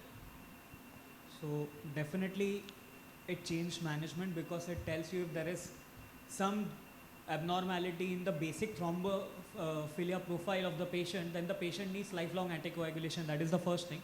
But when the patient comes with this kind of acute DVT because of that acute adrenergic stress and the hypercoagulable state, it's not the correct time to actually evaluate the patient from thrombophilia point of view. So the best time to do is to wait for 3 to 6 months. At least 3 to 6 months of anticoagulation is needed. After that time, we have to evaluate the patient. And depending on that, if there was some indicator, like in this patient, if at all there is, because there is an indication that patient was immobile, it's a post-surgical patient, you may consider stopping it after 6 months because there is no inherent problem with the thrombophilia profile as per the history. Right. But if there is no explainable cause, the patient usually needs lifelong anticoagulation. Absolutely. Here, before we conclude this case, my counter question to you is you beautifully mentioned about the role of filter. So tell me, is filter necessary for each and every patient of DVT what we see? Absolutely not. In the generation of NOACs, there are very limited indications for IVC filter, and I say that as an interventional radiologist. There are 3 indications only for an IVC filter. First is when anticoagulation is contraindicated, that is, you cannot anticoagulate the patient. Second is patient is intolerant to anticoagulation, that is, once you give an anticoagulation, patient is not able to tolerate that. He doesn't have any contraindication, but is having adverse reaction from anticoagulation. And third is refractoriness to anticoagulation. So you have given adequate therapeutic dose of anticoagulation and the clot is not responding. So these are the 3 indications to put an IVC filter. Just to add a corollary to this, when we do any procedure for thrombectomy, we prophylactically place a filter for the temporary duration of the procedure, and after 3 weeks, we remove that filter. So in any thrombectomy procedure, we do place a filter to prevent dislodgement of the clot, but this will be removed after 3 weeks. So if you're putting in filters, you have to be the one to remove it, is the dictum that we have been taught. Filters should not be forgotten in the patient. They are a source of clot if they are left for more than 6 months. And they will have to be on lifelong anticoagulation for that. So with that, I would also like to show that risk factor modification for DVT. So if you have a lifelong risk factor such as a thrombophilia, you will require lifelong anticoagulation. Having such unaddressed varicose veins, that is a nidus for clot formation. And superficial thrombophlebitis can always progress to deep. So getting a laser done for such a varicose vein is absolutely indicated. With that background, I think Dr. Amit will take over for the next case. I'll just like to add some points. In operative room as a consulting anesthesiologist, I have seen that even in small setups, they don't use compressible devices. Yes. So ideally, they should be used in every surgery lasting more than 2 hours. Maybe the surgery may be of a head and neck, but they are not using the DVD stockings, compressible device. Yeah, so very valid point. So Dr. Kedar is our dedicated cardiac anesthetist. And in further coming case, we have a lot of inputs to be taken from him. So this is the second case for today. Before this, what is a question for the audience is, what is the diagnostic criteria to label somebody as CKD? And my second question regarding to that is, how do we calculate eGFR? What are the calculators we use currently? Any answer? Okay. So, KIDGO classification divides the patient into CKD stage 1 to 5. There are 2 things you always look for the patient. One is you calculate their eGFR score, and then also you look for albumin urea. Depending on these 2 parameters, you classify the patient as G1 to G5 as well as A1 to A3, and then you label accordingly. If you see here, so yesterday only I saw a patient who was around 65-year male patient, and my RMO, patient was already known case of CKD, but she still did not mention it in the history because she saw that the creat level was 1.3. But for his age, creatinine, it fit into his eGFR was 58, and when we checked his spot albumin creatinine ratio, it was falling in A3. So already he was in this red zone where you have to be more alert and you need to start him on proper medication and control the albumin urea. Now, why this CKD topic in a cardiac presentation? It's because a lot of times we come across patients who have creatinine borderline, creatinine high, but they are deferred for further procedures. So here is a patient who is 75-year-old male, known case of hypertension on medication. This patient we have just treated 20 days back. He had exertional angina since 8 months, NYHA class 3 on maximum anti-anginals. Now he was admitted at one of the hospitals here for unstable angina, heart failure hospitalization, as well as accelerated hypertension.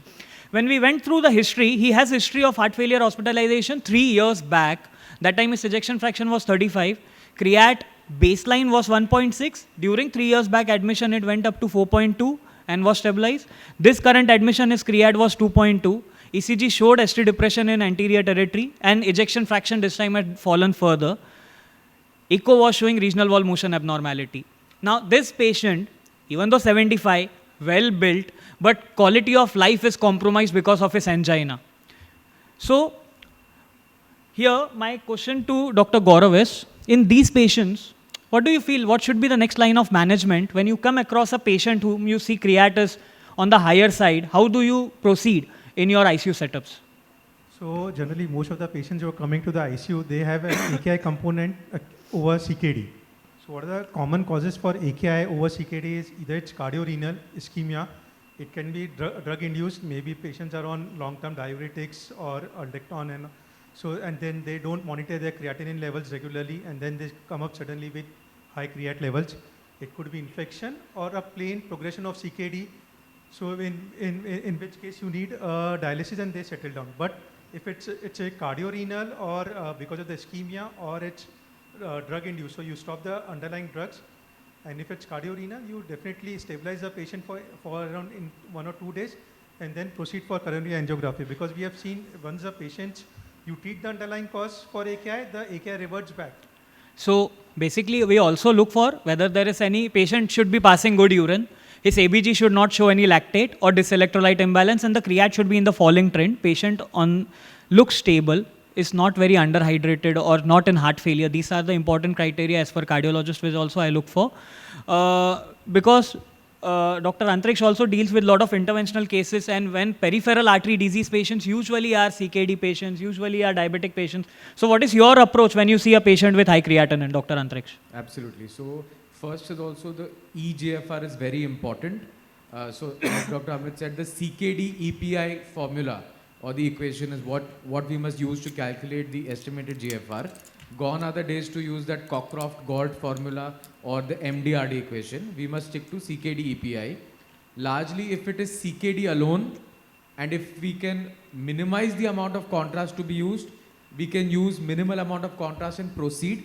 If there is an ongoing AKI, that's where my anesthetist and my critical care team become very, very important, because there are chances that the patient can have non-renal issues during the procedure, such as flash pulmonary edema or hypertensive failure as well sometimes. So our worry with these patients is not the contrast-induced nephropathy per se, but the non-renal issues that come up during the procedure.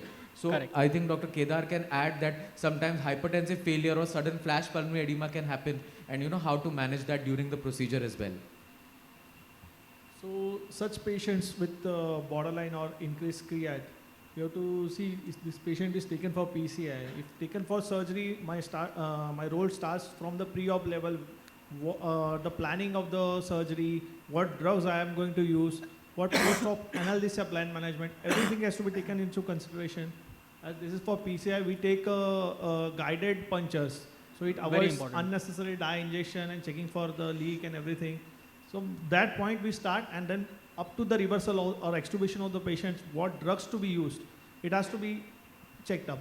Very well point taken. And then just to add on to it, so whenever we see a CKD patient, we just don't take guided punches in those patients to make sure that in such sick patients, our puncture accuracy is 100%. That is why for every femoral puncture, it is a sono-guided puncture where we don't blindly take any punches, and the chances of hematoma during procedure and post-procedures are minimized. So this is a Mehran score developed by Roxy Mehran from US. Basically what this point I want to highlight, that even if patient has got lot of risk factors, and if the score is high, Still, the risk of patient undergoing dialysis is 12.6%. That means 88.4% chances are there that the creat may go up and may stabilize. And that is why just for that 12%, we should not deny a patient for a procedure. That is the point to be taken from this slide.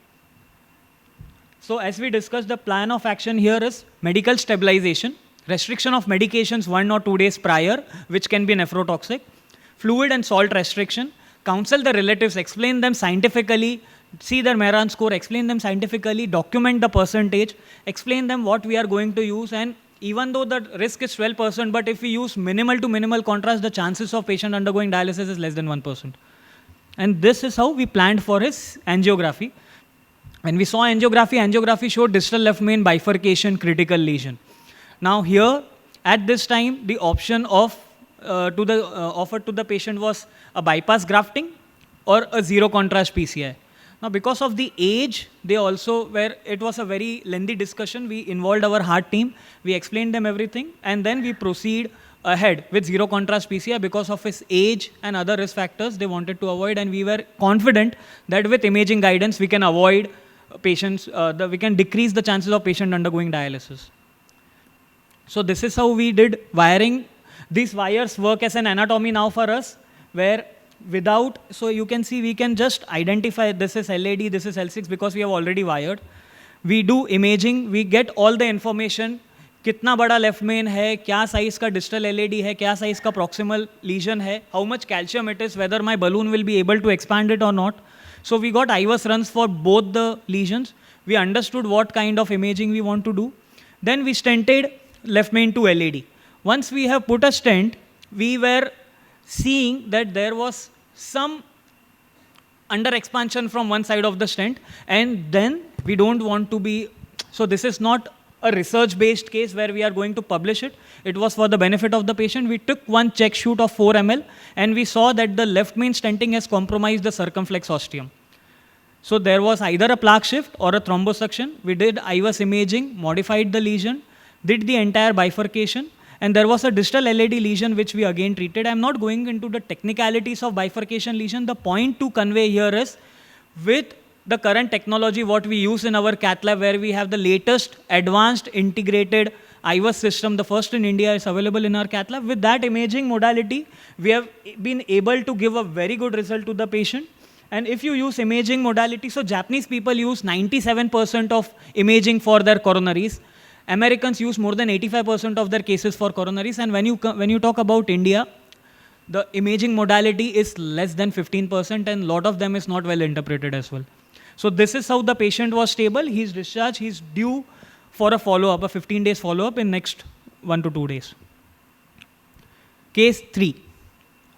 Again, the question for the audience is, what are the risk factors for atherosclerotic cardiovascular disease? Risk factors we know about. And what are the risk enhancers? So one is risk factor, one is risk enhancer. What are the risk factors and what are the risk enhancers, and what is the role of risk enhancers when you see a patient evaluation for risk factors? So this is the Lipid Association of India latest guideline 2023. It mentioned what are the risk factors. So basically hypertension, diabetes, thyroid, dyslipidemia all falls into the major risk score. Lipoprotein little a more than 50 falls into the major risk score, and there is a definite list for what are the risk modifiers. And accordingly, you divide the patient into low, intermediate, high risk, very high risk, etc. And then you, with this risk group, you know how much LDL to target and what should be the target LDL levels.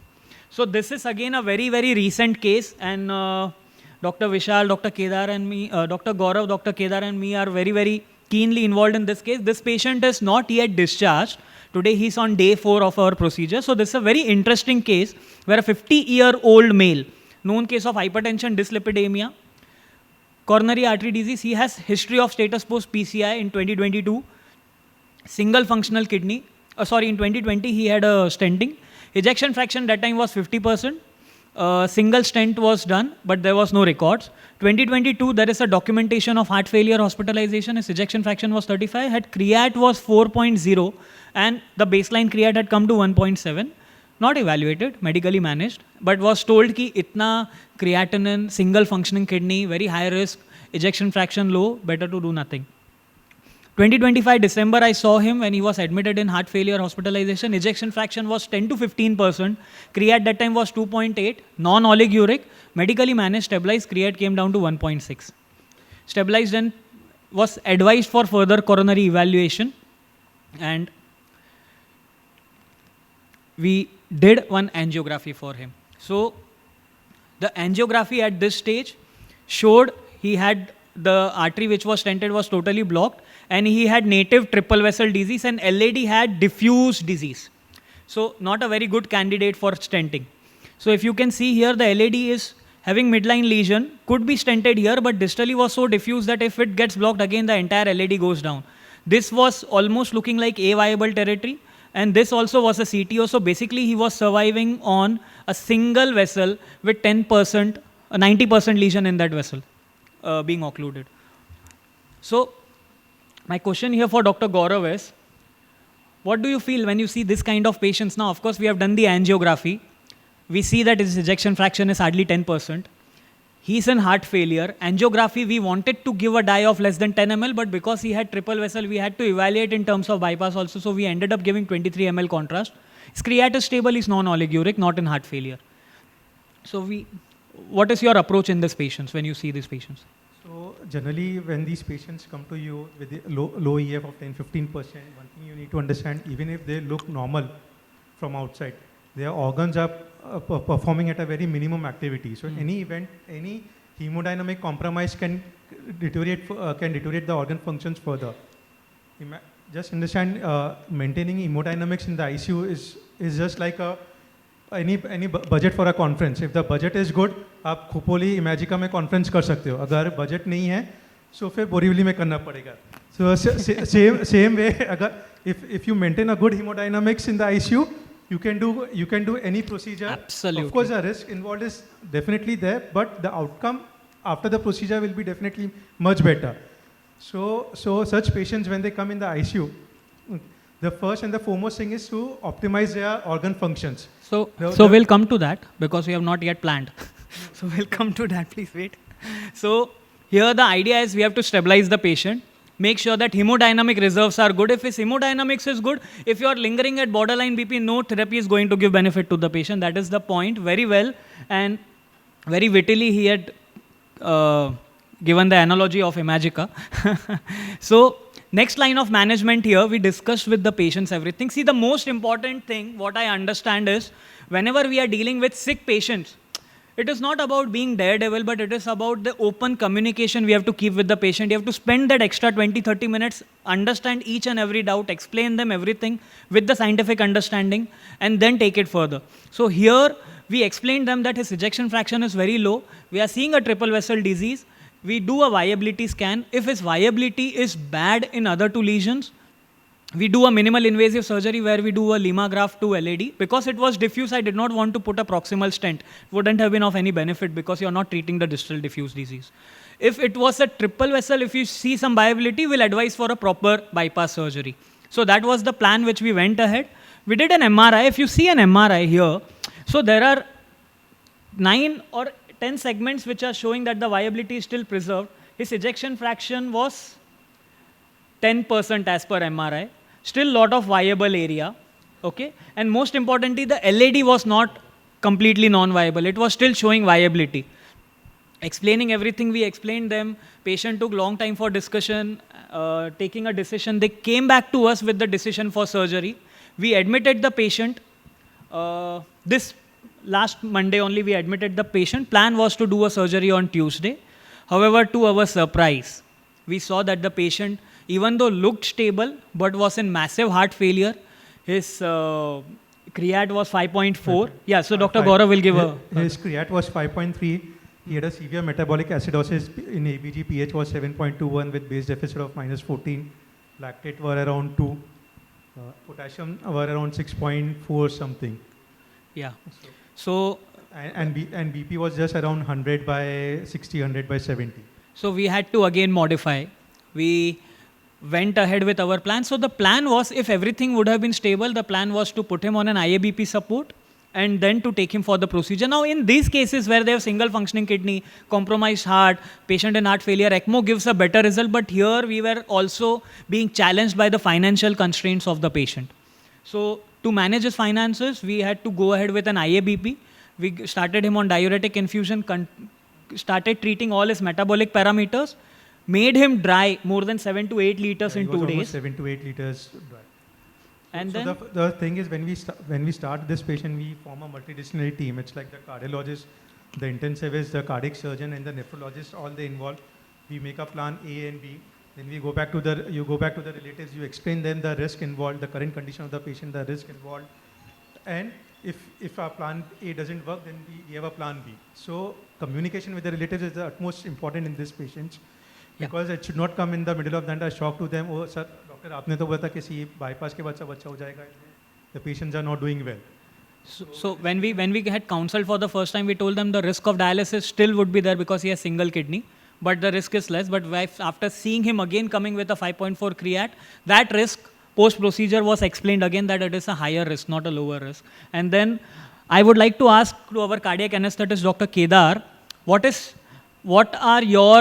how do you manage these patients pre-procedure, one night before, and on the day of surgery? What is your role in that?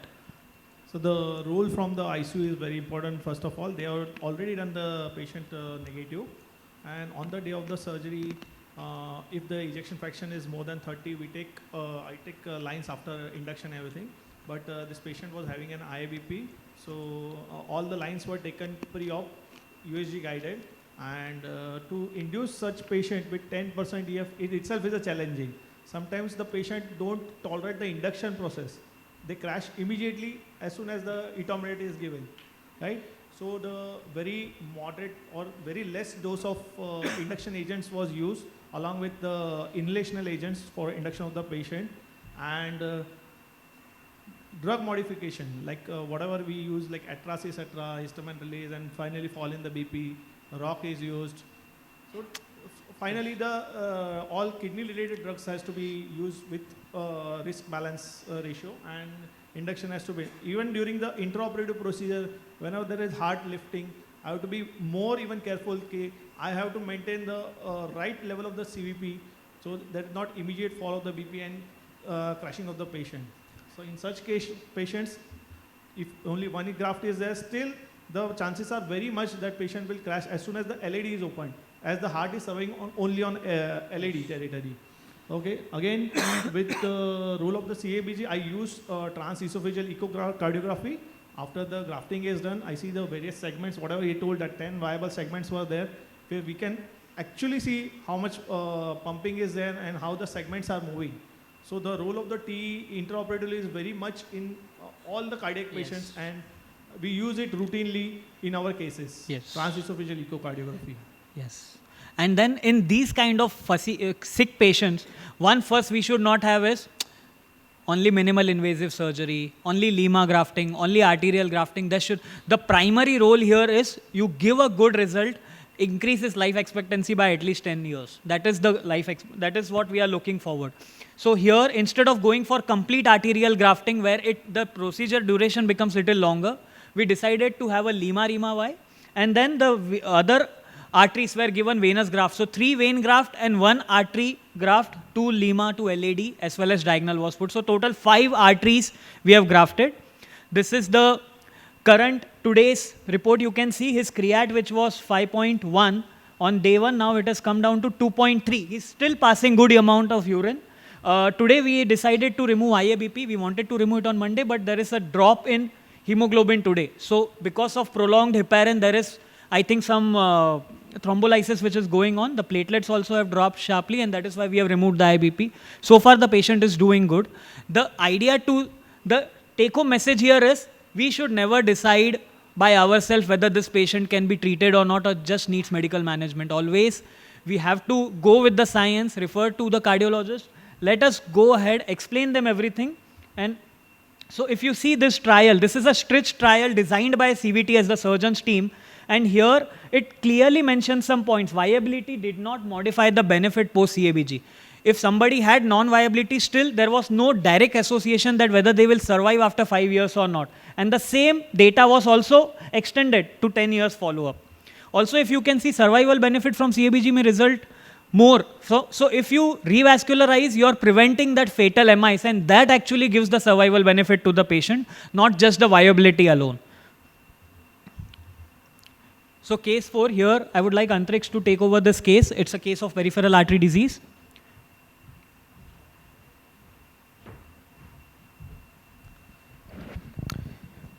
So since we're running slightly short on time, we will quickly try to highlight the key features.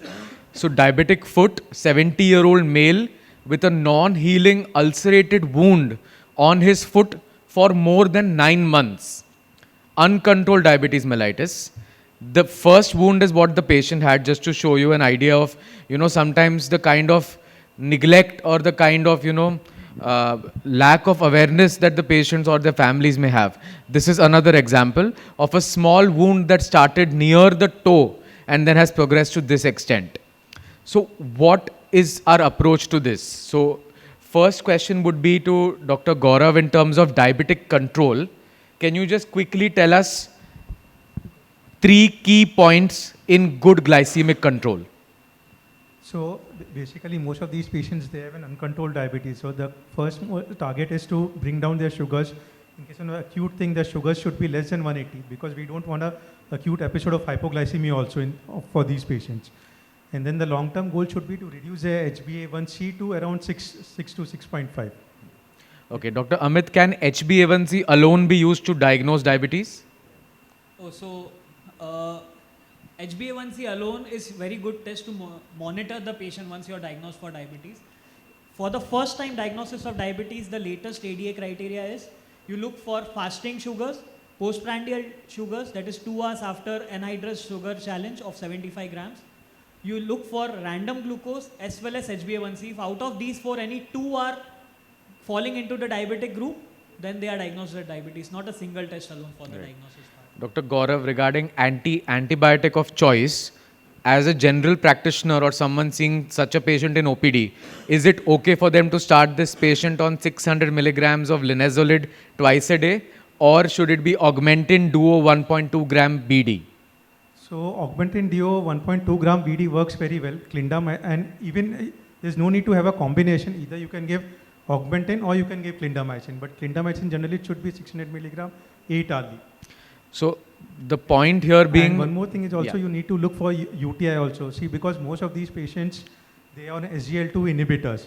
So these patients are they have more risk for having UTIs basically. In fact, even asymptomatic UTI you can have, asymptomatic bacteriuria, which we call them. So the key summary point here as a takeaway would be any diabetic foot ulcer that you encounter in the OPD, running the usual tests, in addition to that, urine routine, in addition to that, an arterial Doppler of the lower limb is a must. Antibiotic of choice can be restricted to an Augmentin in the strength of 1.2 gram BD. At least, if not TDS, because starting 625 Augmentin twice a day is insufficient dose. Exactly, yeah. Right? So giving a subtherapeutic antibiotic is better not to give the antibiotics because then you will be developing more resistance to the organism. So 1.2 gram BD at least is ideally TDS, but I can understand the inertia we all have with writing 1.2 gram TDS dose of Augmentin, and also the patient inertia with that. Second thing would be linezolid should be reserved for extreme cases. So for example, the first case, yes, one would say linezolid would be an okay consideration, but most strains of staph, unless MRSA, will be responsive to Augmentin Duo, is what I want us all to understand. Just to quickly show you arterial versus venous ulcer. Venous ulcers will have reddish beef-like granulation tissue in the background, more superficial, will have pigmentation surrounding them. Arterial ulcers are more punched out, they have paleness or pallor around them, and will have dryness around the skin, is what we must realize. The goal here is to revascularize so that the demand-supply game can be balanced in diabetic foot. Would like to tell you about angiosomal theory, where the wound is, that artery, the intervention radiologist must revascularize. Just how you have territories in the brain, you have territories in the lower limbs as well. So to show you, this patient required amputation of some kind for sure. As you have seen the wound in the previous slide, this cannot be managed medically or with revascularization alone. The goal of revascularization here is to make sure the ulcer bed heals well and the level of amputation is as low as reasonably possible. So you can see the anterior tibial artery is completely narrowed, showing a cutoff, and post angioplasty, the anterior tibial artery flow is restored. You can see in the pre-angiogram of the foot, there is no blush in the heel area, and in the post-angioplasty angiogram, you can see the entire wound area is actually getting tumor blush, or the woundosome is actually getting a blush. Yeah. So, do we have time for one more case? Yeah, we have. So, Dr. Amit, please do the honors.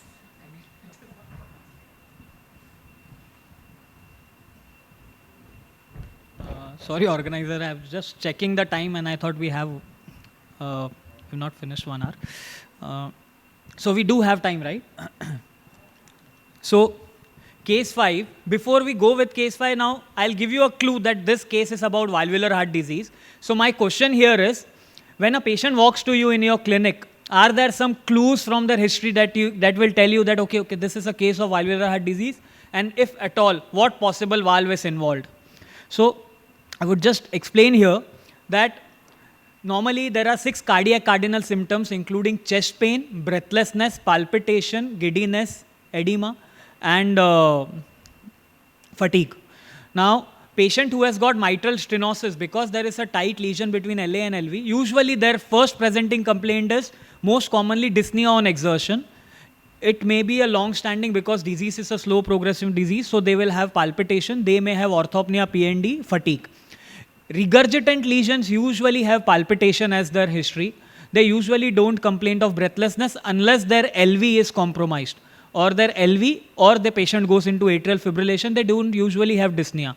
Out of mitral regurgitation and aortic regurgitation, the most silent disease is aortic regurgitation. In fact, because of tachycardia during exercise, they even feel better compared to their day-to-day resting activities.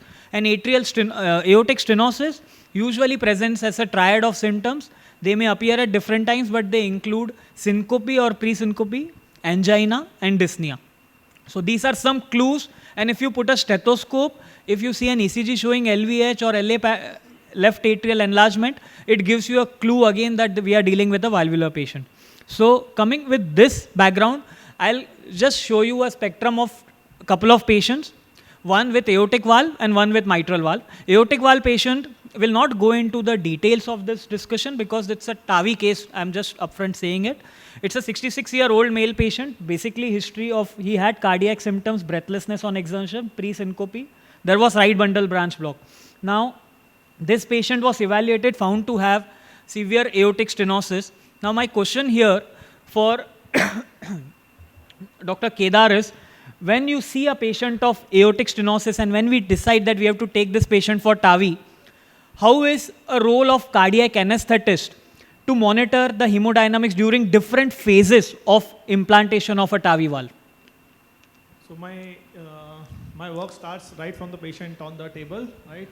I take UHG guided punches. First we take a micro puncher. We have to avoid two-sided puncher, like anterior and posterior borders. So we take a micro puncher to avoid hematoma, and then we pass a sheet for a TAVI, right? And pre-operatively, we have to maintain a slightly higher blood pressure on the higher side. So whenever the rapid pacing is done, there is a sudden fall in the blood pressure. So patient don't lose consciousness. Sometimes if the pressure is on the lower side, like 100 or 90, they immediately lose consciousness, and we have to intubate that patient. Okay? So we put a slightly higher pressure, like 130 side, and when the wall is once deployed, we have to maintain that pressure, and not we don't need that time a higher pressure. Yes. Like 150, 160, we don't need that pressure that time. That time also, so pre-op, if you keep it higher, and then if once the wall is implanted, we get a good pressure around 120, 100, 130 is okay. Yeah. So it's very... Again, the role of the imaging is also there. from the my side, like TE guide. We also use the TE to see the wall deployment also. Right? So he's very modest. I would be very honest with you. Dr. Kedar, he's very underplayed his role. He basically takes a beautiful central puncture, because if you don't take a proper puncture, because these walls are big walls, that means they are creating a hole of more than 3.5 to 4 centimeter. So if you don't take a center anterior puncture, and if the puncture is not center and at least sideways also, you cannot create a proper, once you have removed the entire device, you cannot create a proper hemostasis, and these patients ultimately land up with a covered stent in the peripheral. So their first role in precisely taking that anterior puncture is very important. Any patient if you encounter who has undergone TAVI and after that has undergone a covered stent, that means the initial puncture was not taken well. Second, he usually maintains the pressure on the higher side, 150, 160, because whenever we have to deploy a valve or whenever we have to pre-dilate, we have to stop the heart for that particular 30-40 seconds by inducing tachycardia with our temporary pacemaker. So we make the patient's heart rate go up to 180 to 200, stop the heart, and then at that time, if the pressures are borderline, the patient is bound to crash. So they maintain them intraoperatively, keeping the pressures on the higher side. But once we have deployed, we don't want 160 ka pressure, because if the heart pumps more vigorously, there is a chance that the valve may embolize. So it's a very critical role which is very beautifully played with them. The question here for Antriksh, Dr. Antriksh, is what are the vascular complications we can encounter? I briefly touched upon, but can you just throw some more light on that? Right. So access-related complications range first from puncture site hematoma. Second is you can get femoral artery dissection. Third is you can get femoral artery pseudoaneurysm. So we deal with these access-related spectrum of issues a lot in our day-to-day practice as interventional radiologists. So I would say if we can avoid them, that is the best solution. If it comes to salvage, we can put covered stent graft across the femoral artery. Sometimes it may require an arteriotomy to seal the sort of ruptured pseudoaneurysmal sac. But most often with good endovascular backup, I am able to put a covered stent graft across the damaged segment of the artery. Very well. Thank you. So this was the TAVI case. The patient was discharged after next day only. He was very, very stable. Patients who are very, very fragile. So there is a score called frailty score. This score is basically a very clinical score where we see patient with significant unintentional weight loss in 1 year, very weak hand grip, self-reported exhaustion, slow gait, low physical activity. And when you define a patient as fragile, now these frail patients, if they have significant mitral regurgitation, they become unfit for the surgery. So here in fragile patients, so this is the last concluding case. This patient is a very elderly guy, 78-year male, severe mitral regurgitation. This is a transesophageal echo done by Dr. Kedar. And we can see a very severe MR during the case. So Dr. Kedar, in our cases, is not only the anesthetist, but he's also a cardiac imager. This patient, when you decide to go for a clip, he evaluates which are the areas where the leakage is significantly happening. What are the areas, if you clip, you will achieve a good result. So Dr. Kedar, can you just tell in short about what is your role in this case? See, my role is imaging also and giving anesthesia. No one in this room would like to go under any procedure without anesthesia. The first thing, I have to make patient comfortable, anesthetize the patient. He should not remember what has happened in the OT, and then imaging. Imaging, just can you go to back side? Yeah. Further black? Yeah. Back. This. So transesophageal echo will show, this is a 2D image where we see both anterior leaflet and posterior leaflet, and this is the 3D imaging. So first we have to make 2D images, and from that we have to go to 3D imaging. This is all intraoperative procedure which is going on, and I have to guide them from right from the transeptal puncture, then going across the wall, and then coming up and clipping the segments. Yeah.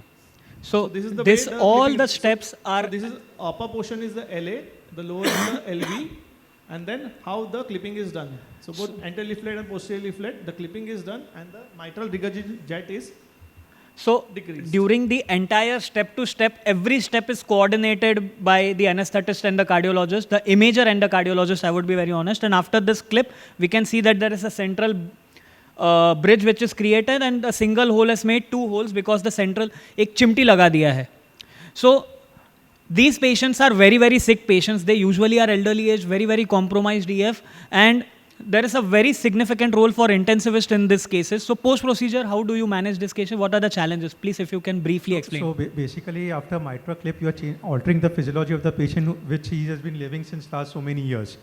So generally, what changes we see is after during day 2 and day 3. Day 1 is generally day 1 of post-procedure goes very uneventful. But day 2, day 3 onwards, we have major problems which occurs because generally post-mitral clip or post-MVR, the LV dysfunction sets in. Your LV function, which was say 50% pre-op, say, that reduces almost by 15 to 20% post-operative or post-procedure. So the main thing is to maintain the preload and also to reduce the afterload so that your LV pumps very good. So TAVI, we safely discharge the patient next day. Mitral valve patients, we have to explain them the risk of afterload mismatch. Specifically, in what my understanding has been, that if somebody has got a good ejection fraction, they tolerate this procedure well. But if somebody has got ejection fraction less than 35, less than 30, this concept of afterload mismatch, more vigorous monitoring of these patients, and also upfront counseling the patient every few hours, how the patient is doing, is very, very important. This is the last case, but in view of scarcity of time, we'll skip it. It was a beautiful case of mitral valve repair. We conclude this session. Before that, this slide, Dr. Gaurav, can you just explain Any conclusion from this slide? So he insisted me to put this picture, so I would like to yeah, so please go ahead, Dr. Gaurav. So any cases from the audience? Have you seen this? Yeah, so what does it say, ma'am?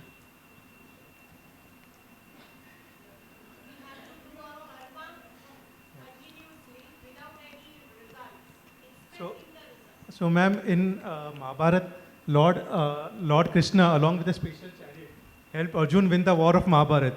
So in HVS, we the team of doctors with a special setup, we help our patients win his war against death or his life. Okay. So the quality of this slide. So the way he was insisting, I thought the Lord Krishna is, I think, Gaurav, and we are all the horses, and I was not understanding.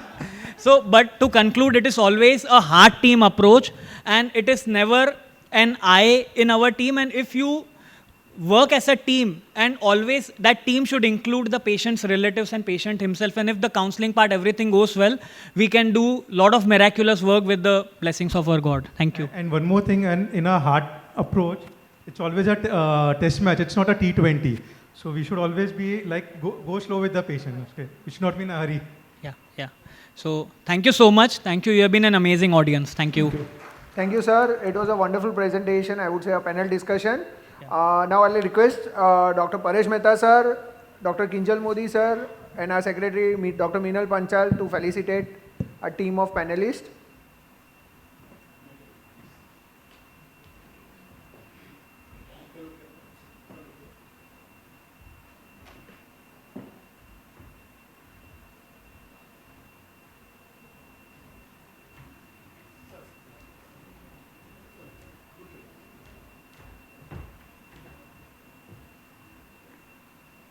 Please give a big round of applause to the team of doctors. I'm sure most of you would have learned, and there will be a good take-home message from this.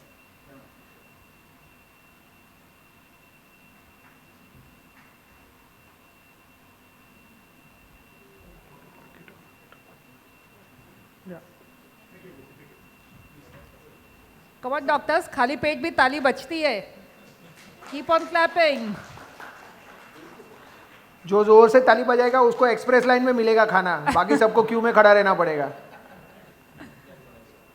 So before we come to the pre-lunch end of our session, there's one more lucky draw to be done. It will be done by Dr. Khatau, sir. Let's see who's the lucky one before lunch. Pen drive.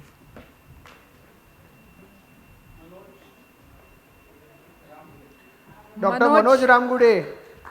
Not there. Not there.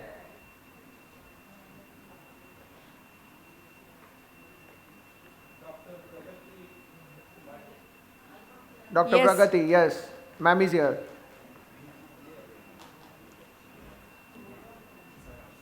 So after this, we can head for lunch, but there are some few instructions. Please, it is 2:10. Let's try to finish. Yeah. All the delegates, please wait. Dr. Please Paresh wait. Mehta has to say something. We have three lucky draws from New Wins Hospital. So Dr. Manoj Rajani is here. They are our platinum sponsor. So huge round of applause for Dr. Manoj Rajani, sir. Sir doesn't need any introduction. So can we have the names, please?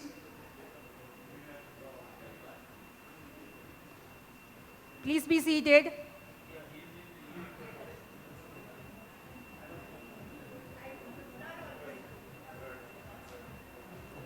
Yeah, the third one.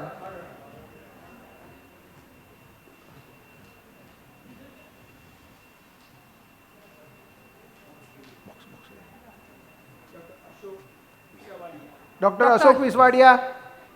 Come, sir, please. Yes. Dr. Rana Doshi, ma'am, the next name, please. Sir. Dr. Sangeeta Sohi. Sure, ma'am. Sir. Not there. Not there. Ma'am, next name. Jay. Yeah, ma'am. There? Yeah. Okay. Okay. Great.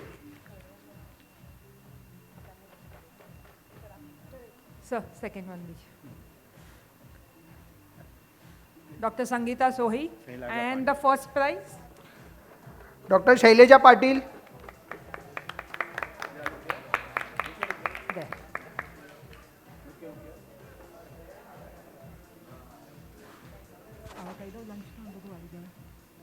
So, ma'am, you today deserve the first prize. You have been very attentive throughout all the lectures. So, that's the spirit we want from all the delegates. Yeah. So thank you, delegates. So lunch has been served, but it's We 2:11. start at 3. 2:45. Try to be in the room. We'll start exactly at 3 o'clock. And we'll have early bird there also. Post lunch early bird prizes and lovely lectures coming up. Thank you, everyone. Enjoy your lunch. ચાલ ભૈયા કાલ સુધીમાં તો છે ને બધાને gift મળી જશે એવું લાગે છે આપણને